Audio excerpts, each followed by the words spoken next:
can hear that.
What is going on, everybody?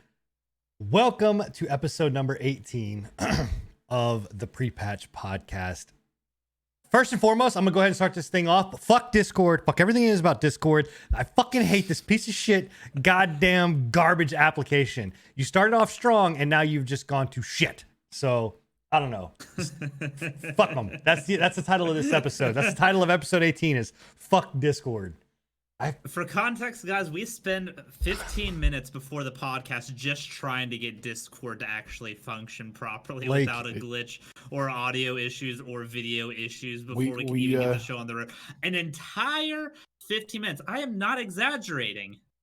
That is how long it takes for us to get everything synced up. We usually start 30 minutes prior to the podcast, so it's at fucking 9:30 pretty much. We're in Discord like come on, bro. Like, get your shit right. Come on, Sid. Oh, yeah, shit. Your mic sounds like shit. Oh no, what's going on? Yeah, it's either me or it's Billy or it's fucking, Scruffy or Enigma's audio's peaking. I mean, I don't know, man. So guess what?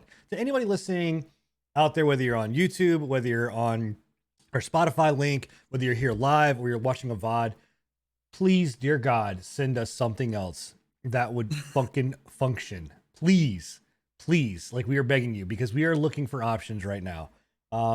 Because we have got to get out of this world, because it's just, I don't know. I hate it. I fucking hate it, dude. Hate it. And the thing is, there's no... Who else hates it? Scruffy hates it. Yeah. And unfortunately, he cannot make it here with us tonight. He's got some stuff going on. Yeah. But that is okay. We will be carrying on the show. with him in mind. Look, this is what I'm talking about. Bill's freezing now. Like, oh my, I fucking swear to God. Either way, man, I don't know. Whatever. We persevere. But yeah, episode 18, guys. We are down a man, like Bill said. Scruffy is taking this week off. But we're gonna hold it down. We've got an amazing show lined up for you. A lot of stuff out there to talk about just within the last 3 hours. Yeah, absolutely. You know, and you know, so it's gonna be a great show.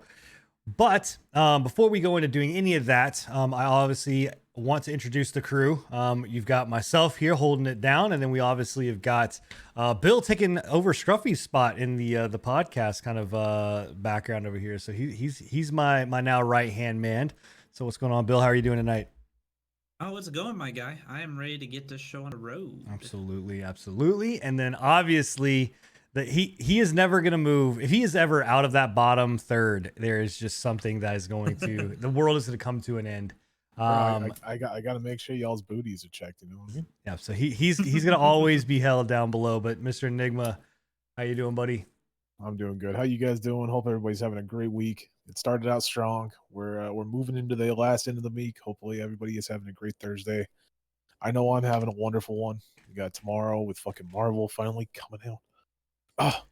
Well, for you it came out. It's coming out. Me, I mean, for me it's tomorrow, already out. Tonight. You know, if you bought it on, I'm not gonna get into it. We'll get into it here in a minute.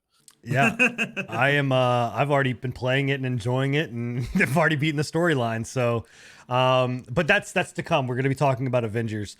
But to give you guys just a rundown on the docket, we've got New World, we've got Avengers, we've got NVIDIA's GTX new 30 series that came out. We've got watch parties and obviously Twitch drama. Because Twitch never fails us. We have just keeps on giving, man. We have got Hellpoint with Bill. Then some news coming out for Lost Ark and Amazon Game Studios. So pretty much wrapping up the entire show. It's gonna be a great show. And then obviously to everybody that's here live, if you are watching our show, whether you're watching it in my channel or you're watching it over at Bill's channel, you are able to engage with us directly through chat. We have chat open, and on top of that, we also open it up at the end of the show for questions that are relative to what we talk about. You can also do ! multi in both channels and see get links directly watch both of the shows live from both perspectives. And you can also do ! podcast to click onto that Spotify link. Reason for that, guys, is because normally we do these shows on every other Thursday, but we are going to be changing formats. Obviously, hopefully getting the fuck away from Discord, but we are also going to be changing in to a new day. So you guys are actually going to be able to get the show one day earlier. We're going to be doing 1 day earlier, every other Wednesday, same time, 10 o'clock. But every other Wednesday, we are going to go live with the new show. So some priorities needed to get moved around, and so we decided Wednesday was going to be the day to do it. So yeah, and honestly, we've been watching our numbers, we've been watching our view counts, we've been watching the Spotify follows and our YouTube subs, and it's growing and we're going up, which is awesome. So thank you guys, everybody and girls that are out there listening to our dumbass perspectives on video games and the world that we live in. So it's funny. It's funny as the person that runs the Spotify to see the most popular episode that we have is also our most toxic and fucking salty episode. It was who would have guessed? Yeah. Shocker, right? Yeah, so, as the show progresses, we look to, if it becomes something where we can do on a weekly basis, it's something that we have talked about, obviously doing on a more weekly basis. As Bill freeze frames on my fucking thing. I hate Discord. Hey, at least it's a good face. I was about to say, at least it was a good pose, Yeah. So anyway, meme worthy right there. I'm actually doing some edit work right now on I'm pulling you over because you're not centered and it's annoying me. But yeah, anyway, I'm just... Dude, I'm telling you, the show, when we tell you that we throw this, just fix it in post. Sometimes we fucking do this shit on the fly. Let me help you. On the fly. Yeah, there you go. That's good. If you can be like that the entire time, we're golden, bro. I will we say don't move your fucking face. We say we're professionals. We're not. We're not professionals, bro. I don't have a professional bone in my body when it comes to this. Anyway, so yeah, let's jump into it, guys. we have notoriously on this show always started off with Twitch drama, and we're not going to change the format. And Twitch always delivers. It just as long as it keeps on giving, always fucking we thought delivers. We thought this was going to be the one where Twitch was going to get a pass. Yep. No. 3 hours ago, they decided that they're going to announce that, you know, that thing where everybody was actually able to participate in the event that they are doing for September, known as September. Oh yeah. Yeah, that was a bug. Yeah. And they've patched it. Yeah. So essentially there was a fucking issue with with September. You know what, before we even get into the September stuff, like the bug, let me just explain to you how fucking from someone that has that just had to drop 50 fucking subs in someone's goddamn channel. Like I really am upset that that does not affect gifted subs to me. Like the sheer fact that it's like September, like why would you not want to just help all subs? You know what I mean? Like I'm pretty sure because Bezos needs his fucking oh yeah, because he needs an extra mil. Like you know, you know his couple billion isn't doing it. So but that is the biggest issue with it, is the fact that it's such a narrow base that it actually affects. And honestly, it only really affects the first time subs, upper 5% of streamers, because most people in our bracket of streaming, the people that are subbing to their channel are either gifted subs if they're new subs, or they are the tried and trues that sub month after month after month because they're the homies. You know what I mean? Yeah. Well, I don't. So not only is it that the fact that they're like, oh, it's a bug that people were able to basically cancel their subscription and then resub up, right? With the discounted price. Right, the discounted price. They then and because so here's the thing that's even crazier is because they did it where they did now you can sub for longer periods of time, right? I think like up to 6 months. Right. You can cancel your which I think is really, I think that's a great idea. No, that's fine. Really but do. The issue here is people were canceling it, resubbing. So they paid 3 months worth of pricing for 6 months worth of subs. So like to me, it's just why instead of doing what is the right thing, Twitch always just seems to just go the fucking opposite direction. The shittiest fucking decisions, man. And so they we're not gonna take the L. We're not gonna bite the bullet on no, this one. So they have a month I saw sub fun. I saw a Twitter post today that was like, oh, we made an actual mistake that was like beneficial towards our company. And instead of making, you know, just being like, oh, whatever, it's whatever, it's September, you're welcome, happy Christmas, or whatever you want to say, you know, they were like, no, we're Twitch, we're gonna do the most douchebag thing that we can possibly do. Yeah, it's just completely, I don't know, it fucking blows my mind, man. Like in any of these companies, like who is the morons that are running this shit to just be like, oh, yeah, you know what, yeah, let's fuck our user base. Just fuck them. Who needs them? Fuck them. You know what I mean? Like, I just don't get it, man. Like, I don't get it. I mean, to be fair on their part, they're probably sitting there going, well, where else are they gonna go? Fucking Mixer. Yeah, I guess. I don't know. Facebook, like, yeah, I don't know. It blows me. It just really does. It blows me away. You know, and then on top of that, this is an issue for me that like I have a problem with watch parties. But now they're like bringing it out to be like, oh, well, now everybody worldwide can do watch parties. Yeah. Motherfucker, why couldn't everybody do watch parties before? Like, should have been like that from the get go. I have a large Canadian following or whatever else. Well, I mean, it's not large, but it's majority of my people that watch me are from fucking Canada, and so I couldn't do a watch party. Like, I could not do watch parties with them because it was region locked. Like, that's fucking stupid. And now they're like, oh, well, now it's 100% region free. Well, why the fuck wasn't it region free before? You could subscribe to Amazon Prime. Like, I could watch Prime Video like everywhere, but we couldn't do fucking the thing on Twitch. Like that's bullshit. Like, it's bullshit. It's just bullshit. Fuck Twitch. Yep. Yeah. So, and it's again, it's one of those things. It's a gift that just keeps on giving and it keeps on giving. And like we had mentioned that, like, the major Twitch drama hadn't happened until like 3 hours ago, but we still had fucking bans over the week as well. We had Hassan. Yeah, I'm sure that you guys know who Hassan is, right? Yeah. If you don't know who Hassan is, he's the director, like the head of partnership at Twitch. Yeah, got banned for sexual misconduct. Got him, boys. Ouch. Yeah, like that's. And the worst part is like he's been getting this shit for years. Like we've known about Hassan and his sexual misconduct with certain streamers, women streamers, and everything like that. We've known about it for years, and they finally just barely decided to fucking finally ban him. Like it's insane to me, dude. There are streamers that all of us in all the viewers and everybody know that are, and they are well known streamers that are female streamers that have gotten the pass because of Hassan. So just saying, like, the pass. Like we're not, obviously on the show we're not allowed to, or just in any Twitch broadcast not allowed to name drop or whatever else, but just think real hard. It wouldn't take very long to figure out who it is. Pretty much any hot streamer, any hot female streamer, he's probably had a hand in their partnership. He's had a hand in more ways, more places in their partnership, bro. Yeah.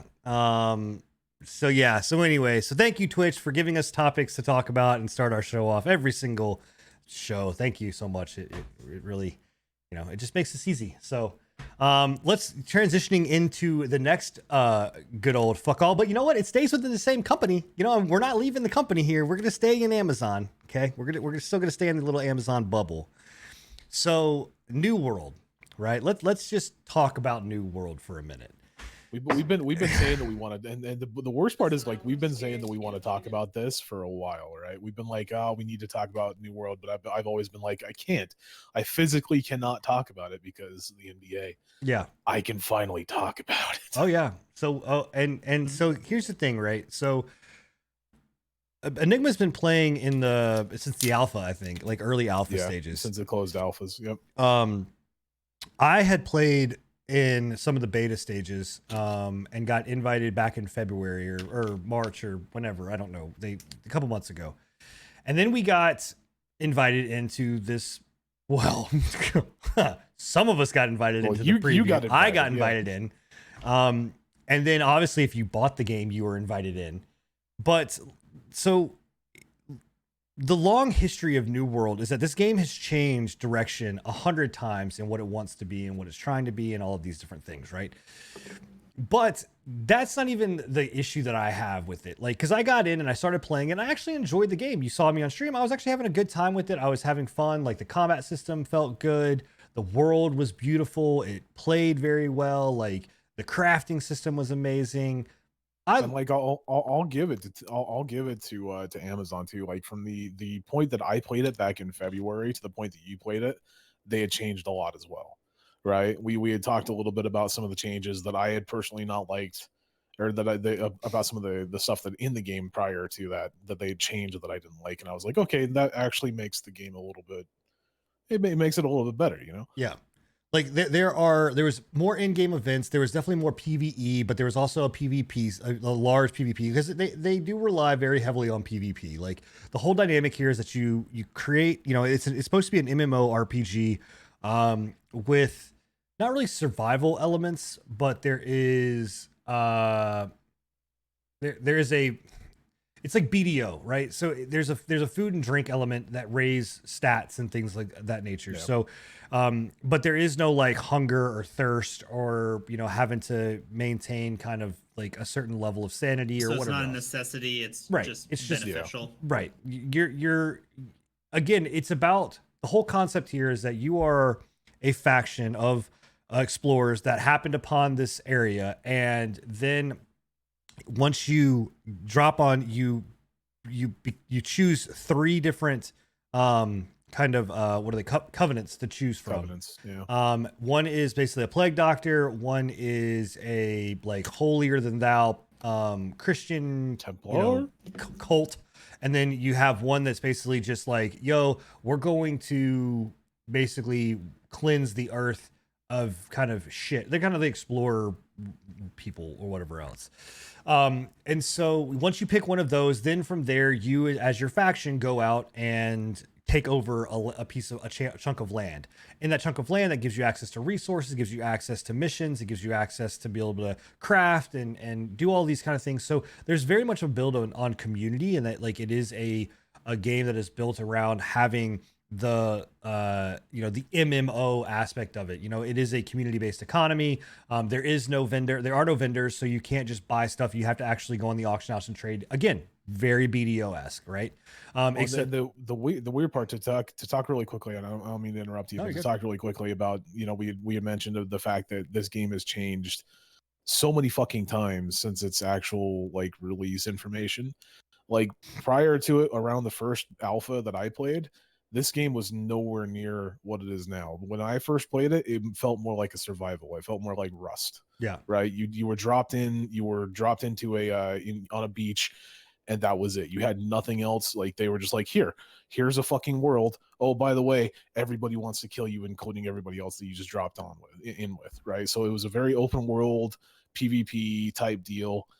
Full loot, which was one thing that I was like, I don't know. I don't really like that. I'm not a big fan of full loots anymore. I used to enjoy them, but it was like if you died, everything on your person dropped. And I was like, it is what it is, but I'm probably not going to play it. And then they swapped it over to what it is now, where it's like it's still an open world, but it's no longer like a full PvP open world. You can flag up for it. Right. You don't have a full loot system where if you die, you drop everything on you. As far as I can tell, at least I had heard something about like there might be a drop inside of like PvP battles, like the faction versus faction shit or whatever it is. But I'm not entirely sure on that. So it's a little bit different. It's a lot of bit different from what I used to play back when the first alpha released, but I think it's moving in a better direction. But they still fucked it up. Yeah. So the problem with it is that, again, there's a core there that is really good. And playing in the, when I played, day 1, day 2, I played for like 4 days and spent a good amount of time in it. And for the first like 2 or 3 days, I actually enjoyed it and was like, cool, I'm going to go ahead and buy the game. Like, I think it's great. I think it's worth it. I think it's got a core there that can really be fleshed out and be really good. And it made me miss playing MMOs. Right. Then as it progressed into day 3 and day 4, when I started to actually get out into more of the open world area of it, and trying to do what the game is telling you to do, which is, PvP and you do PvP missions, and the missions that you get are basically to keep the influence of another rival faction either down or to boost it up to where you can go to war and take over the area. And you need those areas so that you can gain more experience, so that you can get access to more things, and also to be able to get access to quest lines that are inside that area. The problem is that you have to flag for PvP, right? So I don't know what the right answer is here, because I also know that like there are people that just don't like PvP, but if you don't like PvP, I don't know why you play this game.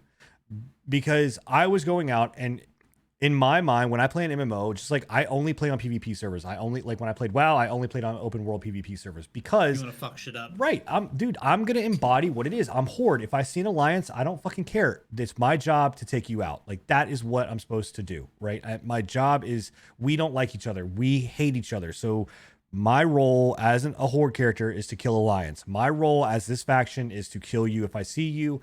That's it. Right. And you get PvP points, you get, it really helps move that influence bar along. But dude, I would go into a fight and I would see 3 people that were flagged for PvP on the opposite team. I'm flagged on opposite faction. I'm on my faction flagged. I go into battle, and all you have to do is literally just hit a button to flag, and you're good to go start combat. Well, don't you have to flag in town? I thought that you had to flag. No, you can flag. You can flag out. You can flag outside of town. I got you. Nobody would flag. Like, I would literally be getting my, I would not be like, there was a point where I was handling my own, and I'm watching 2 people beside me that are in my faction not doing anything, to help. Mobs. They're not even farming mobs. They're literally just sitting there watching. Just watching. Like, so to me, in that sense, it's just like, this is bullshit. You know what I mean? So I'm like, okay, I can even still get over that. But then the other things that started to really get on my nerves was the fact that, like, the combat system, you're either stun locked for days and you can't do anything, or that was one. It's impossible to hit anybody. No. There's no one thing I noticed, especially in the PvP elements. If you get pinched between two players and they're timing like their attacks back and forth, you're done. There's literally zero retaliation. Right. So it even happened in PvE. Like there was mobs that fucking I was watching Sin engage with, and it was like they stun locked him against a corner, and there was no way that he could get out. Right. It was fucking. It's just their combat system, man. Yeah. It's very odd. Like there's parts of it where it feels very good. In the PvE aspect of it, it feels good. Like there are elements that are like, this feels tough. I can't just go out there and fucking blast through mobs like crazy. Like it is you've got to be mindful of what you're doing. You don't feel powerful all the time, right? But then there's other times where it feels clunky and it feels like really just out of place. And I don't know. So you combine all of that, and then it just became this game of like, okay, I don't know if they're going to fix this, right? So I was like, I maybe still going to pre-order it. So then, here's what really kicked me square in the fucking nuts with all of this, right? Well, hold on. Before you get into yours, because mine correlates with yours, right? So I'm an original alpha tester. Like original, like within like days of their fucking site going up, I had signed up for that shit and was in their alpha within like a month, right? So, and I've been in every single alpha test. I have done alpha testing for them for the last 6 iterations that they've put out, right? They did not send me a fucking alpha code. I still, to this day, and I've looked through my fucking my email multiple times, deep dived into my email looking for any fucking correlation with Amazon Games or New World. Nothing. Right? Not a fucking thing in my fucking in my Gmail, right? So they fucked me out of fucking access to this, and the only thing that I can think of is they wanted me to buy it. Yeah, they wanted me to spend the $30. They were like, fuck this guy, he's been in every one of our alpha tests, we still haven't fucking got him, don't worry about it, right? We don't need him, we're Amazon, we got millions of alpha testers. Yeah. So fuck Amazon, man. So not only did they not send him a key, they sent me 3 keys. Yeah. They sent me 3 keys, right? So I go in, I download mine and start playing mine. I then give one to Plagued and I give one to somebody else. Day 1, fine, no issues. Day 2, fine, no issues. Day 3, I go onto Steam, it's not there. And I'm like, what? Okay. Yeah. Okay. The preview is no longer there. Gone. It's gone. Removed from your Steam, just like mine. So like 100%. I went into forcefully uninstalled. Yeah, I went into my Steam file, found it, and tried to launch the .exe program. Instantly, I mean, because they can't uninstall the game from my computer. Like they can take it away from my Steam library, but they can't uninstall it from my computer. It wouldn't load. And they can lock you out of it. Yeah. Right. It wouldn't load. It literally would go up and down. Like black string comes up, black string comes right back down. I'm like, what the fuck? So I messaged them to find out what's going on. Well, come to find out, what they said was that, oh, well, it looks like that your account's been registered to another key. And I was like, what do you mean? You sent me 3 keys. What am I supposed to do with 3 keys? And they're like, well, yeah, so that's for your account. But if someone else has that key and logs in on that key, then we're going to disable the other key. And I was like, why would you send me 3 keys? Most importantly, not only 3 keys, but 3 unique different They're keys. Different keys.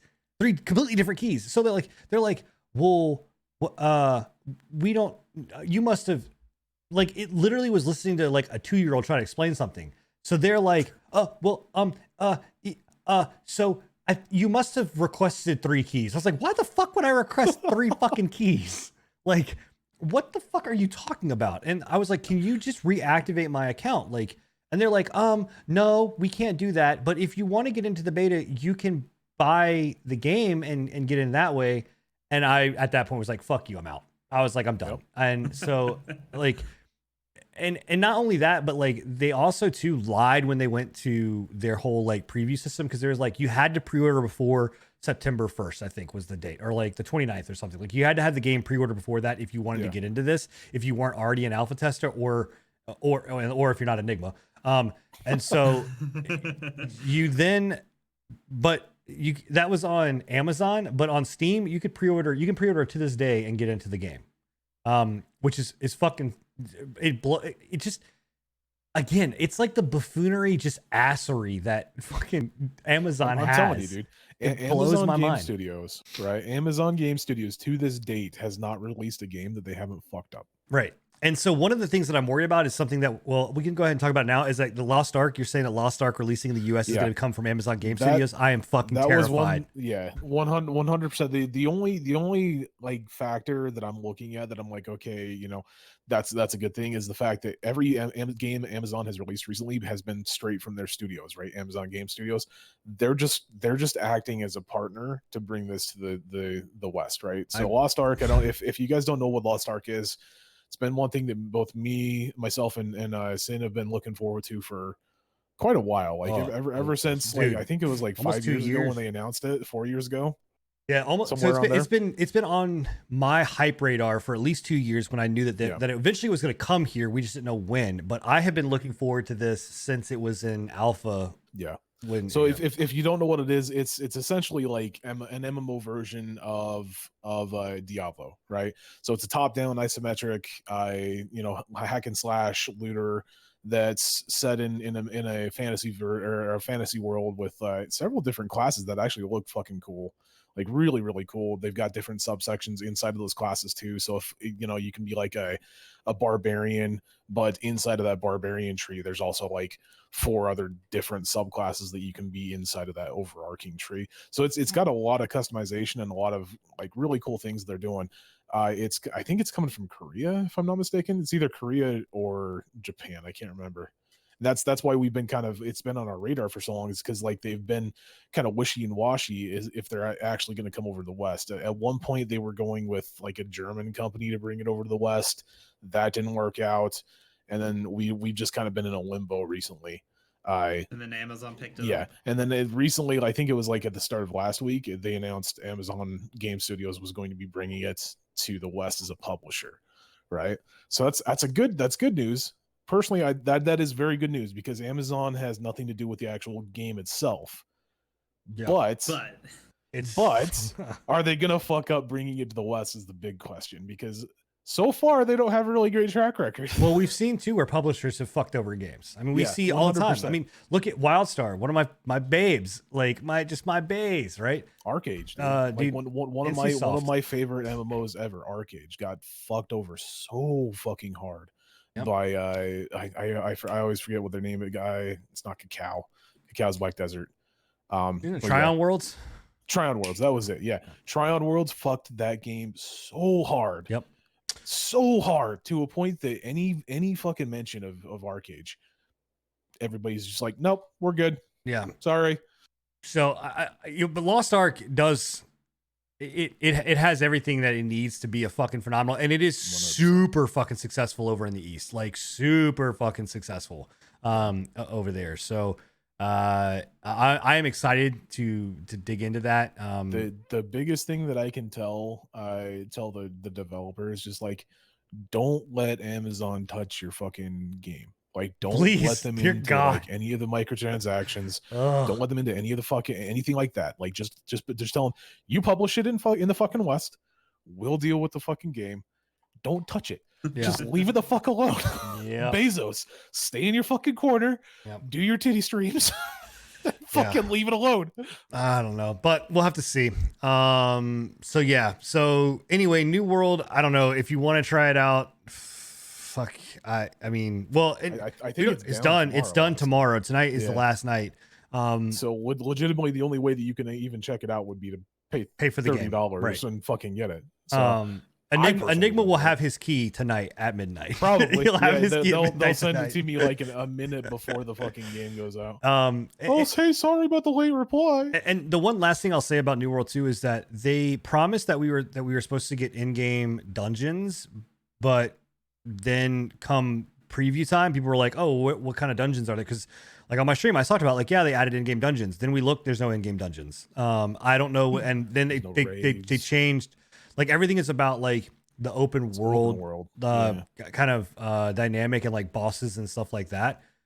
but I don't know. Like again, the game still doesn't know what it wants to be. They don't know. It doesn't have an identity yet. I've said it from the start that as much as far as they've gone and as much as they've changed, to this day, I still believe that it has an identity crisis. It doesn't know what it wants to be. If it wants to be an open world MMO, if it wants to be, and you argue with me all the time, but I still think that it wants to be somewhat of a survival.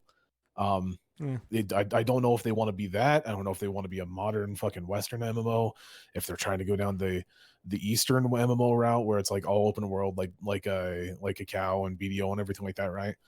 They need to figure out what the fuck they want to do before they start bringing out these big open, alpha invites and forcing people to pay for them. Because like right now, it's a pretty tech demo, but again, it's don't gorgeous. Know what the fuck they want. It's gorgeous, but I don't. Amazon needs to get out of the fucking gaming industry. As far they can publish games all they want, they need to get out of the fucking develop. I don't know why they think they can develop games. Just because you have a lot of money doesn't mean that you can develop shit. No.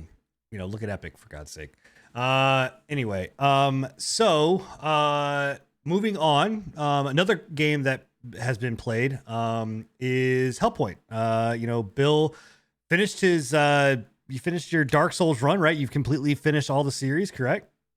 Except for Demon Souls, and that's to come. But yeah, Dark Souls 1 through 3, Bloodborne, and Sekiro, all without hitting a level up. And with Sekiro, it was no prayer beads and both of the difficulty modifiers. Speaking of Souls-like games, and this is just me off the cuff, just kind of. And I saw an article today while I was trying to find stuff to kind of talk about. Did you see that somebody completed a Mortal Shell without being hit at all and without a shell? Yeah, man, dude, that is insane to me. Well, the game's cool because I guess in the very first area there's like a shrine you can go pray to where you forsake a shell and you just run around shellless. So yeah, it's crazy. I haven't touched that one yet since the beta access. Yeah, but I'm very, very excited to jump into that and see what I can push, because right at the end of the beta, I was finally starting to get a feel for like the gameplay loop and stuff like that. It's very, very unnatural compared to a lot of Souls-likes, and that's a good thing. It definitely has its own identity. When that beta happened, I was thinking to myself, dude, this is gonna actually be kind of cool because like you can legitimately do shellless runs, and I was like, dude, that's gonna be hard. Like I was in Plague's chat, and I was like, man, like you should try it just on the beta because that seems like that's gonna be rough. And so somebody tried it. Apparently they figured it out. That's crazy. Yeah, most things will one shot you with shellless, and if they don't, you're within an inch of your life and you can't heal. Well, and not only was he shellless, but it was a no hit run. He didn't get hit once throughout the entire thing. Plus, you don't get any of the modifiers. I'm sure he, I'm sure he got hit. He probably just he had to restart because like didn't you do a no hit run and you just. Yeah. Did we just make Bill like remember like fuck now I gotta go do this other run? Nah, I'm thinking of like how much being shellless actually gimps you. Yeah. Because each shell has its own like amount of health and amount of stamina base, and shellless is like small PP like energy on both of those. Yeah.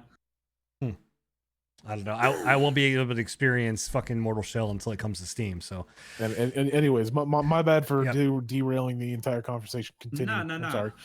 But yeah, Hellpoint, because I jumped into it a little bit. I played a little bit of it, and I'm ashamed of myself that I was very hyped about this game, and I do love these games, but I just have not jumped into it, and now everything can fuck off because of Avengers. But you dove into it, man, and I've had your stream up on my side monitor, and it seems like you have been enjoying it.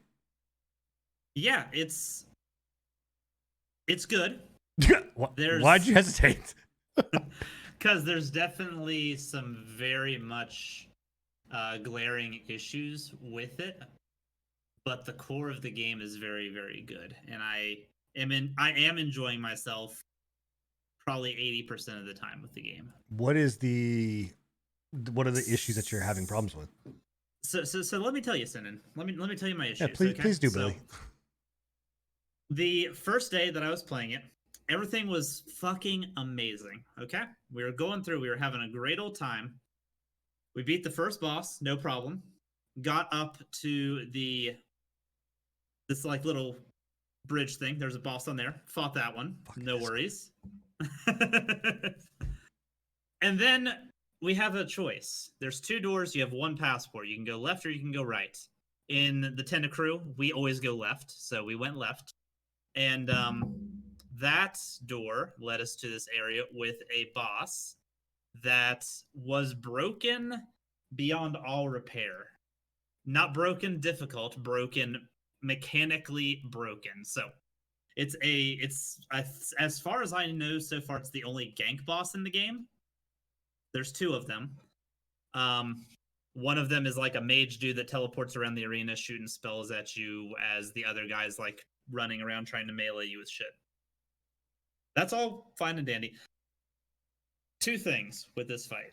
First one, the mage dude has an attack where he makes a big triangle in front of him, and the triangle like gets shot out at you from different like parts of it. So the bottom shoots out, the top shoots out, this part shoots out.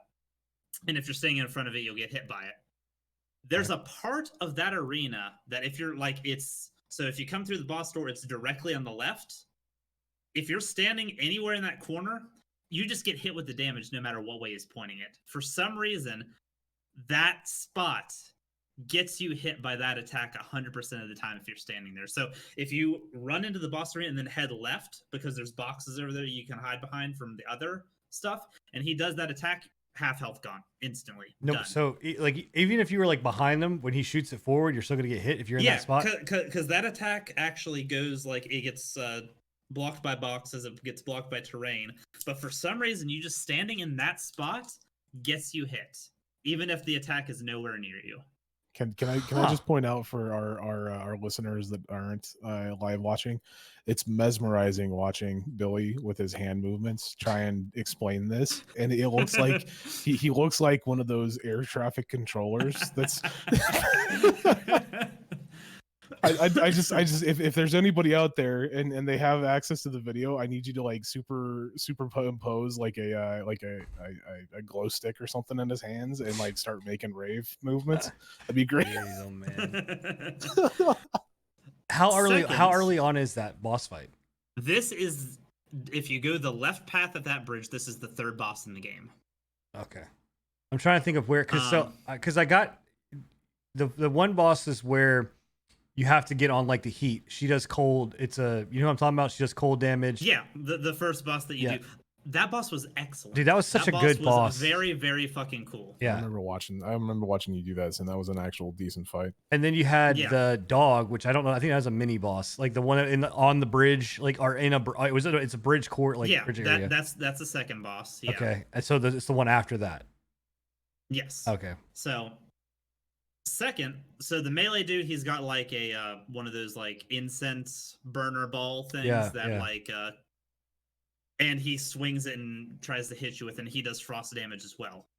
Well, he's got this one move where he spins it and little shards of ice shoot off of it and will hit you, and if they hit you, they freeze you, and then basically if you get hit by one, you get hit by all of them. Not that big of a deal if the boss functioned the way it was supposed to, but that attack phases through every bit of terrain. It will just go straight through the stuff that's supposed to be put there for you to like guard against. So they have mesh issues. Yeah, and it's not everybody's game that happens, but some. So it's not a mechanic. It's legitimately like missing meshes, like missing meshes or portions of the code that are missing. That's funny. Yes. Yeah, so he could be on because these are tall boxes, okay? They're tall enough that you can't jump up on top of them unless you like jump on another piece of terrain. So he could be on the complete other side, start doing this attack. You can't see him doing this attack because the boxes are so tall, and then you just die through the wall. Super frustrating, because as soon as you get hit by one, it almost like instantly freezes you, and you can't fucking move, so you get hit by the rest of it. It was super frustrating, and they both will kill you in like 2 hits. Has the developer acknowledged this at all? Like, have they acknowledged the problem? They're aware of it. They are, I hope, gonna fix it, but they are aware. That is the only glaring bug issue that I have had with the game so far. It really sucks that it's that close to the beginning of the game, because I feel like that moment's gonna piss a lot of people off. That'll ruin gameplay for somebody. Yeah, 100%. Yeah, you can ask anybody that was in my channel during that. I spent probably an hour and a half fighting that boss. I was ready to stop playing. It was that bad. This was on a full build, like up till that point. The run up to it, I was 1 or 2 shotting every enemy in the area. So it wasn't a damage issue, or at least it shouldn't have been, given like how I was doing with the mobs in the area. But their damage, the amount of health that they have, and the fact that both of the bosses in that had some sort of a bugged mechanic made it super duper unfun, which is really upsetting, because that boss, like from a thematic and game standpoint, is a really, really cool boss. Like having one guy that's teleporting around, the one dude will actually teleport on top of those boxes that I was telling you about that you can use for cover, and shoot spells down from up top, and you have to wait for him to teleport back down. It's really, really neat. It's a really neat mechanic, and I think if they weren't glitched, it would have been a gang fight done very, very good. But alas, that is not the case. It sucks, because I mean that's one of the things that, even just a small amount that I was able to play, like I did enjoy their characters. You know what I mean? Like in that small amount of time, the differences in characters that you see and enemies that you encounter, they're so unique versus what you see in a lot of like Souls, and you see in Bloodborne and Sekiro. There's not a lot of like, you're like, okay, this is gonna be their typical guy. He's just gonna do one attack or 2 attacks or whatever else. But like the variety of how they engaged with you was really cool. It's really sad to hear that. Well, I mean, I hope they do fix it. Like you said, it is so early on. Like how much spoiler do you want me to go with, like stuff and things with this game? I don't know how soon you're willing to commit to things, and I don't want to give too much info I would just say, I mean, it's still new, so I would kind of still new game, stay pretty broad with it. But I mean, aside from like, if you're comparing Souls to what you're saying, actually, from what I have played, it's the opposite. I think really there's a lack of enemy variation that is a little upsetting to me. Okay. So are you saying that later on, like you're just seeing the repetitive shit, where you're not seeing different enemies, or are you just saying like right out of the gate you feel like they're not later on? Okay, cool. Yeah. So they're rehashing enemy types, archetypes over and over and over again versus coming up with more than you would think, and that's all I'm gonna say for that. I want you to play through it, but yeah, there is definitely a enemy variation issue on. What about bosses? Like the biggest one that I have is when they rehash boss mechanics and they just slightly alter them. I don't want to say anything. So they do. One. Okay, so they do. All right. Well, I mean, yeah. Do you think that this is worth the price tag that it holds? Yeah, it's definitely worth the price tag that it holds. It's like $30, isn't it? Yeah, 35 or 30. It's something like that. But terrible. I've been thoroughly enjoying the game so far. I've put I think I've done 4 streams of it, so that's like 12 hours into the game. I'll probably do another run off stream after this is done. It's good. It's a good game. It's a fun game.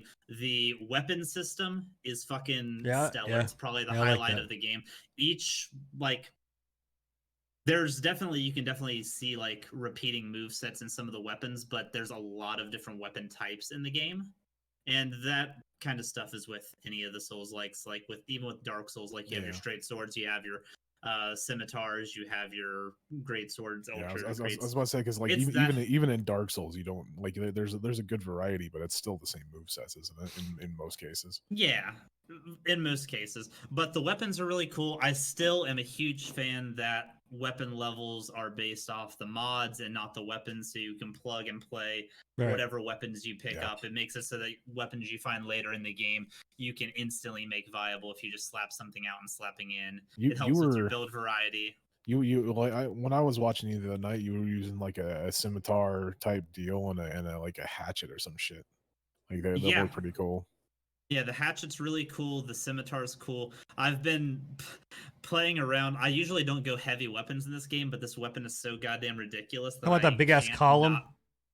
Yeah, it's just a piece of rebar and concrete. Nice. And I've infused it with radiation, so now it's like it's glowing, and I can like activate it, and it starts leaking radiation as I smack things with it. Yeah, it's really, really cool. Yeah, I mean that was one thing that I did enjoy. You know, again, the time I played, like the amount of effort that they put into, I think, making those weapons feel diverse and different, and the crafting and like you said, the whole mod system was just really brilliant. Because I think that that's one thing that Souls games in general I always liked was finding that new weapon, especially I think like in Bloodborne even more, because like you had like the weapon transfer change, like you could every single weapon was unique in Bloodborne, and that's why it was right. Yeah.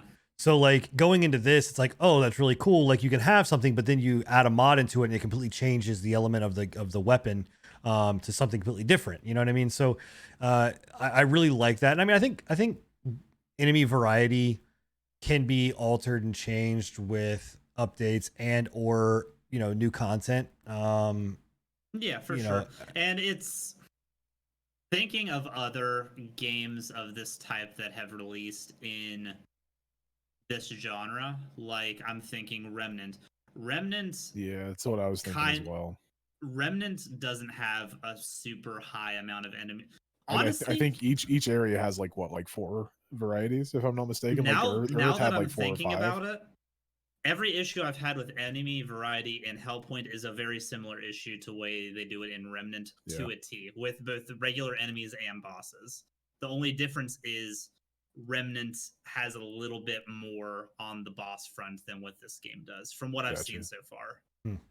Now, one of the things that you were wondering about was like the environment locale, like it changing. To having gotten further into the game, is it just that same kind of style? Like, because you're in, I mean, obviously you're in a space station, so I don't know if you're going to be able to see a huge difference there. But the different levels are definitely unique from each other, and they've done a good job in that regard, making each like set locale feel both different from the rest of the space station, but still feel like it's part of a space station and part of like the overarching thing. And with like the lore pieces that you pick up throughout the game, it ties it all together pretty well.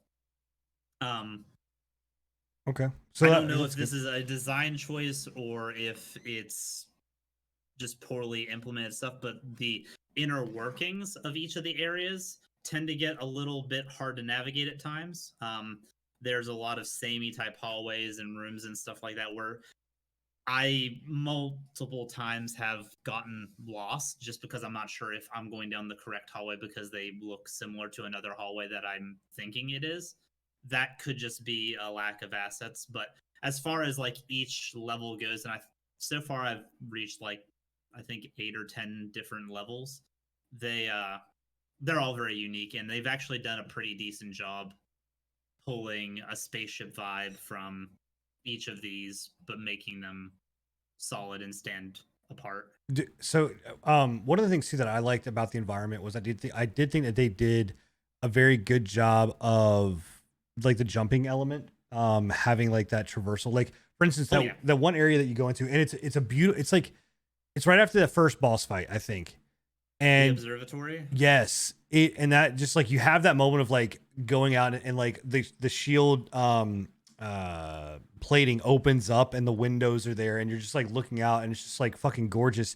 And then inside there alone is like a multitude of jumping puzzles. There's one down below and one up top. Yeah, and then obviously like there's you're going through the different corridors and sides and things like that. How do you feel? Because that is very unlike, aside from Sekiro, in Souls games there is no verticality when it comes to jumping as a character. Right. Do you, yay or nay? I mean, do you like having the verticality in this? It's the jumping puzzles and anything I've come across with jumping. If I've died to a jumping puzzle, it's been my own stupidity. Gravity is not my friend, but it is not the game's fault. All of its jump puzzles are very well made so that you there's an action that you need to do specifically to get to each part of these, and if you do it wrong, you're gonna fuck it up. But it's not like unfair where the platform is like just barely big enough for your feet to land on, and that's it. The biggest issue I've been having with puzzles.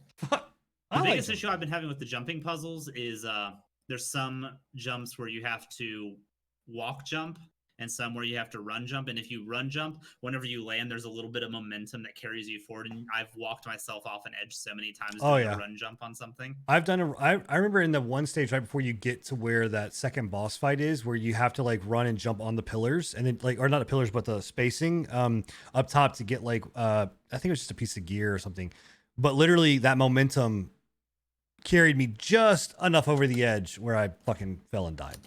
Like, you know, and it's crazy because you don't even have to, like, I think the distance in this for you to fall and take damage and die is not like, you know, I don't know if it gets better over time. Like, I'm sure it does if you put more, you know, points into health and things like that. But dude, I was just like, literally, like, I was falling off something that would like sprain your ankle and you'd be like, bleh! And I'm like, God damn it. So. Yeah, no, it's a very much an all or nothing with that. There's been a few times where I've actually just taken fall damage. It's either I land perfectly fine or I'm fucking dead. Yeah.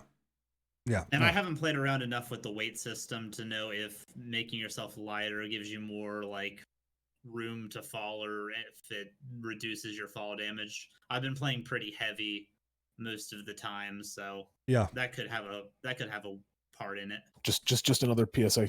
Fuck jumping puzzles. Oh my god, I don't mind jumping, but I actually enjoy jumping puzzles. I think it's a good way of. In all honesty, this game's jumps are better than Sekiro's, like from a pure jump aspect. I don't think From Software knows how to do jumps properly.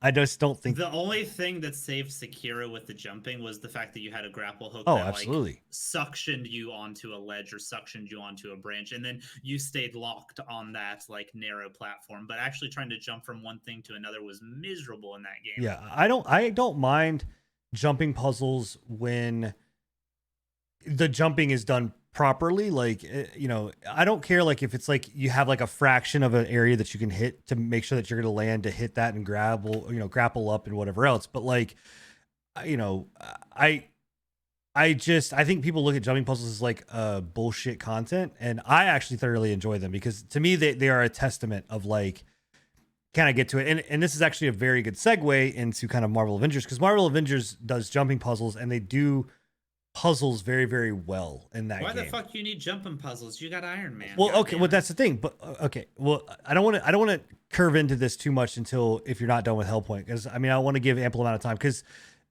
Avengers is going to take a bulk of time. The last thing I want to say about Hellpoint is a very, very good Souls-like, and it's an 11-man team. It's their first game. I think they did well with the assets that they had and the time they had, and the price point matches what the game is. Don't go in expecting it to be Dark Souls or Bloodborne level or anything like that, but it's definitely worth your time if you enjoy a Souls game and you're, like the rest of us, waiting for any news on Elden Ring. Right. Because Miyazaki's being a fucking bastard on that one. Or fucking Bloodborne for PC. Either one of those would make my heart so happy, and they just keep teasing me, man. Well, they just keep teasing me. I mean, we got the news that Sony is bringing more exclusives to PC. I mean, that came out. When? I want it now, From now on, apparently they're bringing first-party titles. It's not, or was it third-party? I think it was third-party titles. So anything outside of their realm, you'll see on PC, but if it's anything Sony exclusive or Sony specific, well, that's Bloodborne. Bloodborne is third party. Bloodborne is Sony specific, yeah. Then we might not see it because they didn't say anything about first party. It's not first party. Bloodborne's not first party. Bloodborne is third party. Bloodborne's not a first party game. It's not made by Sony. No, you're right. Okay, so yeah, developed by From, but published by Sony. So if it's not developed by Sony, from what I understood of that thing, then yeah, we'll get it at some point in the road. They didn't ever say when, like what the time frames would be, but we'll get it. Which is we already knew that. Like we already fucking Bloodborne's knew it. Like it's been confirmed that it's coming to PC. It's just a big old win at this point. Yeah. But yeah, Hellpoint, great game. Oh, fuck! I almost fucked it up. Sin. Yes. You motherfucker. When you get to you've beat the dog boss, right? No, I've yet to beat the dog boss. Okay, you're at the dog boss. When you beat the dog boss, go right. Go right. That's all I gotta say. Go right. Don't go left. That'll spare you the double boss of doom. Okay. Until you're much later and you can one-shot them. Don't go left, you foolish child. Oh god. Okay, slight spoilers. For the love of God, go. Spoilers. Everybody in chat's like, for the love of God, go right. Slight spoilers, but there are 2 key items that you need to progress to all the areas in the game. If you go left, you have to go some roundabout back ass, like the amount of links you need to go to get these 2 key items to progress in the game, that it locks you out of that complete right path until you do those 2 key items, is ridiculous. Whereas if you go the right path, everything just lines up nice and smooth, baby, right in there. You know what I mean? It is actually mind-boggling how much going left fucks your progression up in that game so much, and you will get lost trying to figure out where the fuck to go.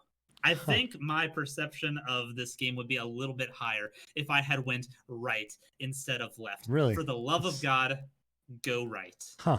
It is that. It's interesting. Is I wonder if it's a design decision to do that. Like, there's got to be a reason why that left path sucks ass so much. And I wonder if it's just like one of those things of being like, you know, as a game developer, you sit back and you be like, all right, we're gonna give them the path that like what tempted you to go left? I mean, other than the fact that Tentacruel always goes left, like, is there? That's literally it. You don't know, like both corridors look exactly the same. It's literally a computer console with identical doors, one on the left, one on the right. You have a passport, and it's like, which door do you want to open? You cannot open the other one after you open one of them. And I was like, fuck it, we're going left, boys. And it was the worst thing I've ever done in my life. Decisions were made. Dude, somebody at that game developing, somebody at that studio got fucked by a left turn at some point in time in their life and was just like, no, fuck the left side. It is actually crazy. So if you go left and you fight that horrible, horrible boss, and then it takes you to the next area where you have to do, it's like 4 different puzzles. There's like 4 different hallways that you have to go through and get these keys to open an elevator. One of the keys isn't actually in that area. It's in a part of the right path, and you have to go and find a key to get into the right path, to go and get that item, to come back and then use that elevator. And the game doesn't tell you that. I spent probably an hour looking for this last piece, only to find out it wasn't even in the area I was looking at. Billy went. Wow. He was so upset about it that he went a little Irish. And you couldn't get to the part right path. Yeah, you had you got to cut the part. It's bad. Go right. All right. Okay. Yeah, we're gonna go right. I got it. All right. Go right. For the love of God, go fucking right. Don't go left. Oh man. Jesus Christ. Yeah. The luck of the Irish will be with you on the right. Grab your Guinness and go to the right. Oh man. Yeah, that's funny. So okay, well, we'll go right. If and when I get to that game, I will just make sure. In fact, I will just always right. Like just from now on, since it could be like the luck of the Irish, always on the right. Always to the right. Don't go left. Part of me wants to save you and tell you to go right, but part of me wants you to go the left path and go through the pain that I went through. Maybe on an NG Plus run. So, yeah, man. Yeah. Yeah, man. All right. Well, cool. Well, I'm glad that you're enjoying it. I know it was a game that we were looking forward to. It is a good game. Issues aside, like mechanically, the game is phenomenal. It is a really, really fun game to play. Well, for it being their first game, a new studio, and being so small, like that's a fucking home run hitter right there. Like if you're literally like 20% of the game was fucked, then the rest of it was amazing. Like that's great. Like you can't get better than that when it's your first game. And I think what they did is I think it's got a slight issue of bloat in some of like the hidden mechanics of the game, because there are so many hidden mechanics. Like that clock is fucking bonkers, dude. And having like doing the stuff that you need to do to make that clock actually do the things you want it to do at the right times. And the fact that it doesn't tell you any of it like a good Souls-like, but holy shit, it is so fucking abstract on some of the stuff. I feel like if they would have pulled some of that abstract out and put it into like environments or enemies, it probably would have fared a little bit better. I give it points for going and trying to do something super unique. It's a really cool mechanic. A lot of the mechanics are really cool once I figured them out, but boy, is it abstract on some of the shit. Well, I mean, I like that. I like things that are not right on the nose. You know what I mean? I don't want to be told. Oh, it's not on the nose. It's not even on the fucking body though. It's like your ear fell off and it's in the bathroom and you're sitting in the living room like tucked away in a box in your closet. Yeah, man. And that box has a 4. That's what I mean. That's where I keep my ear. I always keep my ear in the bathroom. Yeah, man. You know. So. Yeah. Yeah. Well, cool. Going into another game that is being thoroughly enjoyed, at least by me, because I am the only one with the fuck you, bro. You could have bought the goddamn game. You have your option. I couldn't have. That's one thing that we're gonna talk about. Did you get cucked by the Avengers as well? If I wanted to fucking buy because I thought about it. Yes, you can. You can go on Steam and get the digital upgrade. I would have to refund it and repurchase the entire fucking thing. No, you don't. You're sitting there shaking your head. You cannot after you have purchased the original, just the baseline game. There is an upgrade. God, it literally says deluxe version upgrade. That's what they fucking titled it, was deluxe version upgrade. Right. You go there, you can't purchase it. You can only purchase it as a gift for $79.99. Who? Where? Me? In Steam. I want to see it because I am almost 100% go to it. It's sure that you can go in there and I own the game, so it doesn't let me see it. Yeah, that's so what I'm saying. Tell me to do is purchase it. I will fact check. Yeah, fact check. You don't know the game. That's the point. Like I would literally have to share my screen and show you guys. Whatever. No, I got you. I'll check it out. Yeah, there's no way to upgrade. I've checked it. I tried it multiple times. I went online. I looked for it, and people are having the same exact fucking issue. It's something to do with either how they handled the side on Steam side, or it's something to do with them with Crystal Dynamics and how they handled like putting it up. Anyway, well, while Bill's fact checking this, what I will say that one thing that they did fuck up when it comes to releasing this game is, for whatever reason, and I have full belief that this is Sony's doing, with the console stuff, but essentially consoles got the game. Not only did they get the game at 9:30 Pacific time on launch day or on early release day. So like the game, if you pre-ordered the game and got the deluxe edition, which was $80, you got 72-hour early access to the game. But people were getting the game literally on the 31st at like 9:30, 7:30. There are people that were getting it in the morning or whatever else on console. But on PC, we had to wait until the 1st. And normally you'd be like, okay, midnight. No big. Not only the 1st, yeah. You had to wait until the 1st, and I'm Eastern based, at noon to get the game, or 9 a.m. on PST. Like, it's so fucked up to me, or whatever else. And people are like, oh, it's a Steam issue. That's not a Steam issue. It has nothing to do with Steam. That is 100% scheduling issue on Crystal Dynamics and Square Enix's part. Like, for whatever reason, that's how they coded it. And I believe that we'll never know, but I'm pretty fucking sure Sony had some play in this of being like, we want some exclusivity here. We want or whatever. So 100%. I'm sure that they had a hand in it. The other side of it that is good is that we did find out, though, that we are actually getting Spider-Man on PC Supposedly the date for that is that it will be the first character to come out in the new year. Is that they basically have rights for it till 2020, and then 2021 that will be the next character that we will see. Well, that's good. Because that was one thing that really pissed me off when I first went to kind of look at pre-ordering it. Was I was like, man, they they got fucking Spider-Man. What other fucking characters are they gonna lock fucking Doctor Strange behind a fucking console for some reason? Right.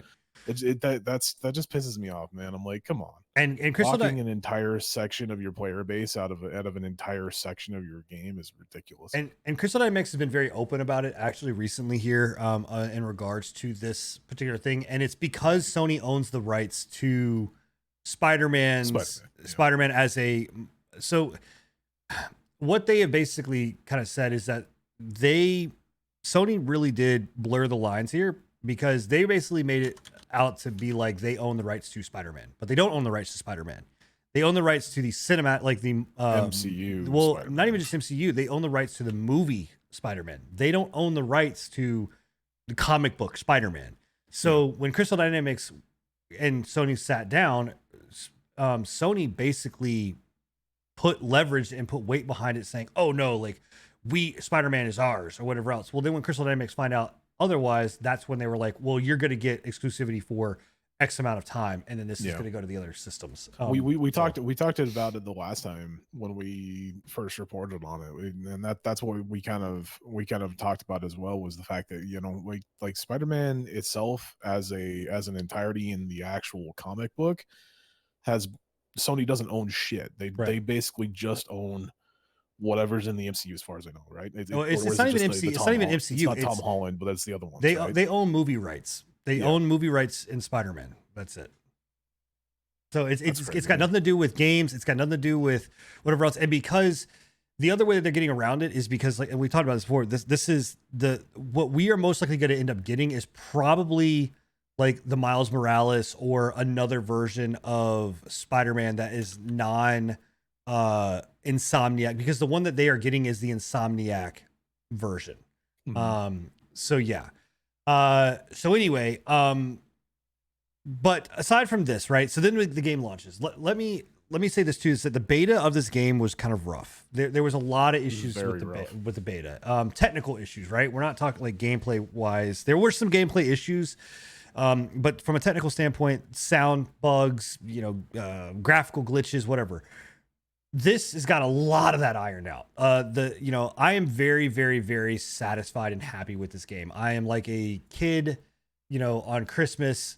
If you've watched any of my streams, I mean, I literally have just been enjoying the shit out of it. And I actually had turned and playing this on Brutal and can wave my flag. And Enigma was there yesterday. I was literally about to fucking throw it down. I was about to just give up on playing on Brutal and finishing this game on Brutal. And when they say the game is brutal, it is no fucking joke. It is fucking brutal. It is on the same lines, in my opinion, of Dark Souls and Demon Souls and Bloodborne and whatever else. Like, it is fucking hard. And honestly, I think a lot of that though has to do with the simple fact that their AI for your partners is really rough. So that's what makes it the hardest, personally. Like the mechanics behind like the robots and the mechanics behind the dudes that were shooting lasers and shit was rough, because it would one shot you. They hurt a lot. But I think that you wouldn't have had so many issues if they would have had a better AI for your companions. Yeah, so it's weird because the AI for Kamala is really good. The AI for the Hulk and Thor and everybody else is not. And I don't know. Well, let me take it back. Actually, because she's smart, man. Well, no. So that's what. So at the very beginning of it, I thought so was Tony Stark though. I thought that it was really just piss poor AI, and there is some of the AI is just not great, but the enemy AI is extremely intelligent. But what I noticed is that Kamala is good, Thor is intelligent, Tony does Tony's thing, right? And then you have the Hulk, who is a fucking No, he's not an idiot. He's just like Hulk. So the best part from last night's stream though was when you were like, "Man, the Hulk is fucking smarter than all you. Look at it. He actually went around the fucking." Oh yeah, So I'm wondering if they actually are playing into the fact of like maybe they created AI that was around these characters, right? Like Hulk is just he's gonna smash. He's not gonna be over there to revive you. Doesn't give a fuck if you go down. Tony's up here flying around doing his own thing, right? And Thor and Kamala and Black Widow are more like that team kind of dynamic. So I don't know. I don't know if that's the case or not. Maybe I'm just blinded by it, and I'm like saying, okay, it would be a good excuse, at right? The very least. I mean, because there's certain times where you're just like, are you kidding me? The Hulk is literally just destroying the stuff over here as I am dying, like, and I'm watching him beat the shit out of everything else. I'm like, you can't fucking come over here and get me up. Hulk's a honey badger, man. He don't give zero fucks. Exactly. Maybe that's the case. So I fact checked, and Enigma is right. If he were to want to do this, he would have to refund the base game and then purchase the deluxe edition. The deluxe edition does not become available for upgrade for 12 hours, is what it says on Steam. After that, you'll be able to upgrade for whatever reason that is. Wow. To get the cosmetics. I am seeing in the chats that a few people have experienced at least one mission breaking bug where it's a clear out all the enemies, and I guess some enemies were spawning in the floors and walls, and so they had no way of getting to them. Yeah, I'm not done. Trust me. that is 100%. Like, I'm not going to go into any spoilers, right? Because the game obviously is not even out yet 100%, but we have finished the storyline. But there are missions that I've had to reload because, things either, spawn to the floor. There was one I was playing as Tony Stark, and I went to do a thruster boost, and I thruster boosted into a wall, and it glitched me into the wall. So like I'm half in the wall, half out of the wall. I can't get out. So like, okay, that's difficult, right? Or not difficult. It just works. No. It's not anywhere on par. No. I don't know. I said that the other night. There was a couple of them that I was like, It's kind of on par with some fucking Bethesda bugs, but nothing compared. No. To that shit. So I'll go through some of the issues, right? Because I do want to spend a time on the actual good stuff, right? And why, especially me, who is like known as like, the pre-patch fucking Hulk. I smash like games that just don't perform properly. Why I'm okay with giving this a little bit of a pass, and not from a fanboy perspective, right? But actually from like the elements that they actually did well. But some of the things that I've noticed, floor spawning issues. So there's in the game, or things falling to the floor. If you use PIM particles, what we're finding is that PIM particles can trigger multiple times, which means that you literally are shrinking an enemy down. And if it happens to hit that percentage again, where it shrinks again, it gets smaller and smaller and smaller, and to a point where if it happens enough and you don't kill the enemy, they evaporate, but it still doesn't recognize that they're dead. Like, it just recognizes that they're in the quantum realm. So like you can't get to them, right? I've only seen that happen about 3 times total, because it's still a percentage based. Like the way that they do this is like any MMO. It's based, when you get gear, it has like 15.6% chance on a light combo finisher to trigger PIM particles, right? And in reality, majority of the time, you're killing off this stuff before it has the ability to actually trigger multiple times. But I have seen it. Is there a cooldown on these things where they regrow, or do they stay small? No, they regrow. They regrow after a certain point. So there's a time frame there. Unless they get so small where they quantumize and then they're gone forever. Right. Then they're just, it breaks the system and they're out, right? There was a game breaking glitch that happened, and this is actually a bad but also a good thing, and it made me really appreciate Crystal Dynamics on a whole nother level. So I'm playing the game, and it's like one of the 3rd missions into the game when you first get Hulk. And in fact, if you played the beta, you played this mission. So you get the Hulk, and it's going through teaching you the dynamics of Hulk. You pick up a rock to do his ranged attack, and this enemy is up on a cliff, and you have to throw a rock at him to progress the game. Like it's a mechanic you have to learn and have to do. Pick up the first rock, throw it, fine. Go to pick up the second rock, it disintegrates, it bashes and just explodes in my face. and every rock I pick up after that just explodes in my face, and it's constant. Was it like an invisible wall issue, or was it like no matter where you moved? No matter where I was at. No matter where you moved. No matter where you move. He was having the same. It was the same issue that I was having in the beta, right? Like, and at that point in the beta, I figured that it was something to do with like online multiplayer, because it only happened when we were in online multiplayer. So it's either something to do with that, or it's something to do with like the controls are not like registering that you're releasing. I don't know. Yeah. So like it was miserable, like trying to get past this, and I couldn't. Well, there's no way you could. I could not progress the story, and it was like an issue that I had in the beta with Abomination, where I was literally punching Abomination like into the environment, and he was gone. Like just went to instantly counter and boop, gone. Like but it never registered that he was gone. So, this happens in the live game. Is it something that turning it off and turning it back on fixed? So, no, I reloaded the checkpoint and it's still fucked up. Like it was still doing it. So I get on and I'm like, hey, post out on Twitter. So, Enigma and some people in chat posted it on Twitter.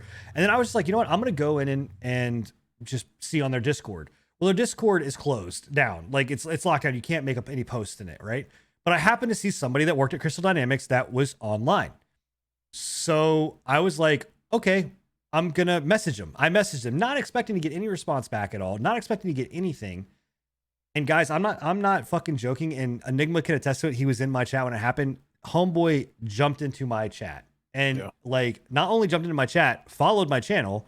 And then from there, Codemaster MM was his name. Yep. And came into my channel and actually like helped me through this and was like, hey, try this, do this, trigger, or whatever else. Sent that report bug up and then got that bug fixed. And he was like, hey, if you encounter any of this stuff, message me and let me know. Like I will work on it. So like I can tell you right now, no matter how many bugs I went through, to have somebody like that respond that quickly ultimately really made me feel okay with a lot of shit. Because I was just like, all right, well, they are listening. And he has in fact been in my channel a couple times, and has messaged me outside of this. So he's a really cool guy. He followed me on Twitter as well, like after doing the post and updating it. Yeah. Really cool guy. Like it was amazing. So that's the kind, like, and from a company like Crystal Dynamics, you'd expect that maybe in like a indie company, but like from a company like Crystal Dynamics, a very big company, that's not something that you would expect. And I was blown away that it was just, they were that responsive. Some other issues that need to get fixed is there are some horrible, terrifying graphical issues where you put on Cap's World War II outfit and his fucking oh my god. This was one of the bugs that I was like, this is a little Bethesda right here. Yeah, so I like, was about to say, you say it's not 76, but if it bugs like 76, if it glitches like 76. So straight up, this was one of the bugs that I was like, this brings me back to the good old days of Fallout 3, man. Yeah, this is like, so I don't know what it is about this costume, but he's got goggles on and his eyes are fucking like, the skin around him is doing everything. And then at one point, I'm not fucking kidding you, he's talking to, I think he was talking to Iron Man or Kamala. And I'm not fucking, dude, his eyeball goes whomp, like out of his fucking helmet, dude.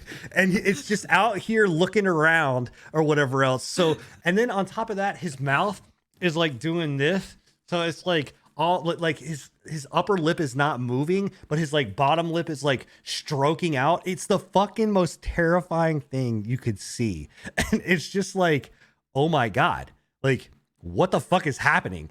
And then you change it to another costume and it's perfectly fine. So it's one of those things where it really is honestly hilarious. And then the other thing that we had was playing as Black Widow. We were so if you play as Black Widow and you go to aim down sights with her guns, she'll lock in, right? And as you do that, if you sprint run, her fucking upper half of her body stays locked rigid. Her lower half legs are fucking just doing this, man. They're like fucking just going to town. And it's hilarious to see because like it's just complete disconnection between the two.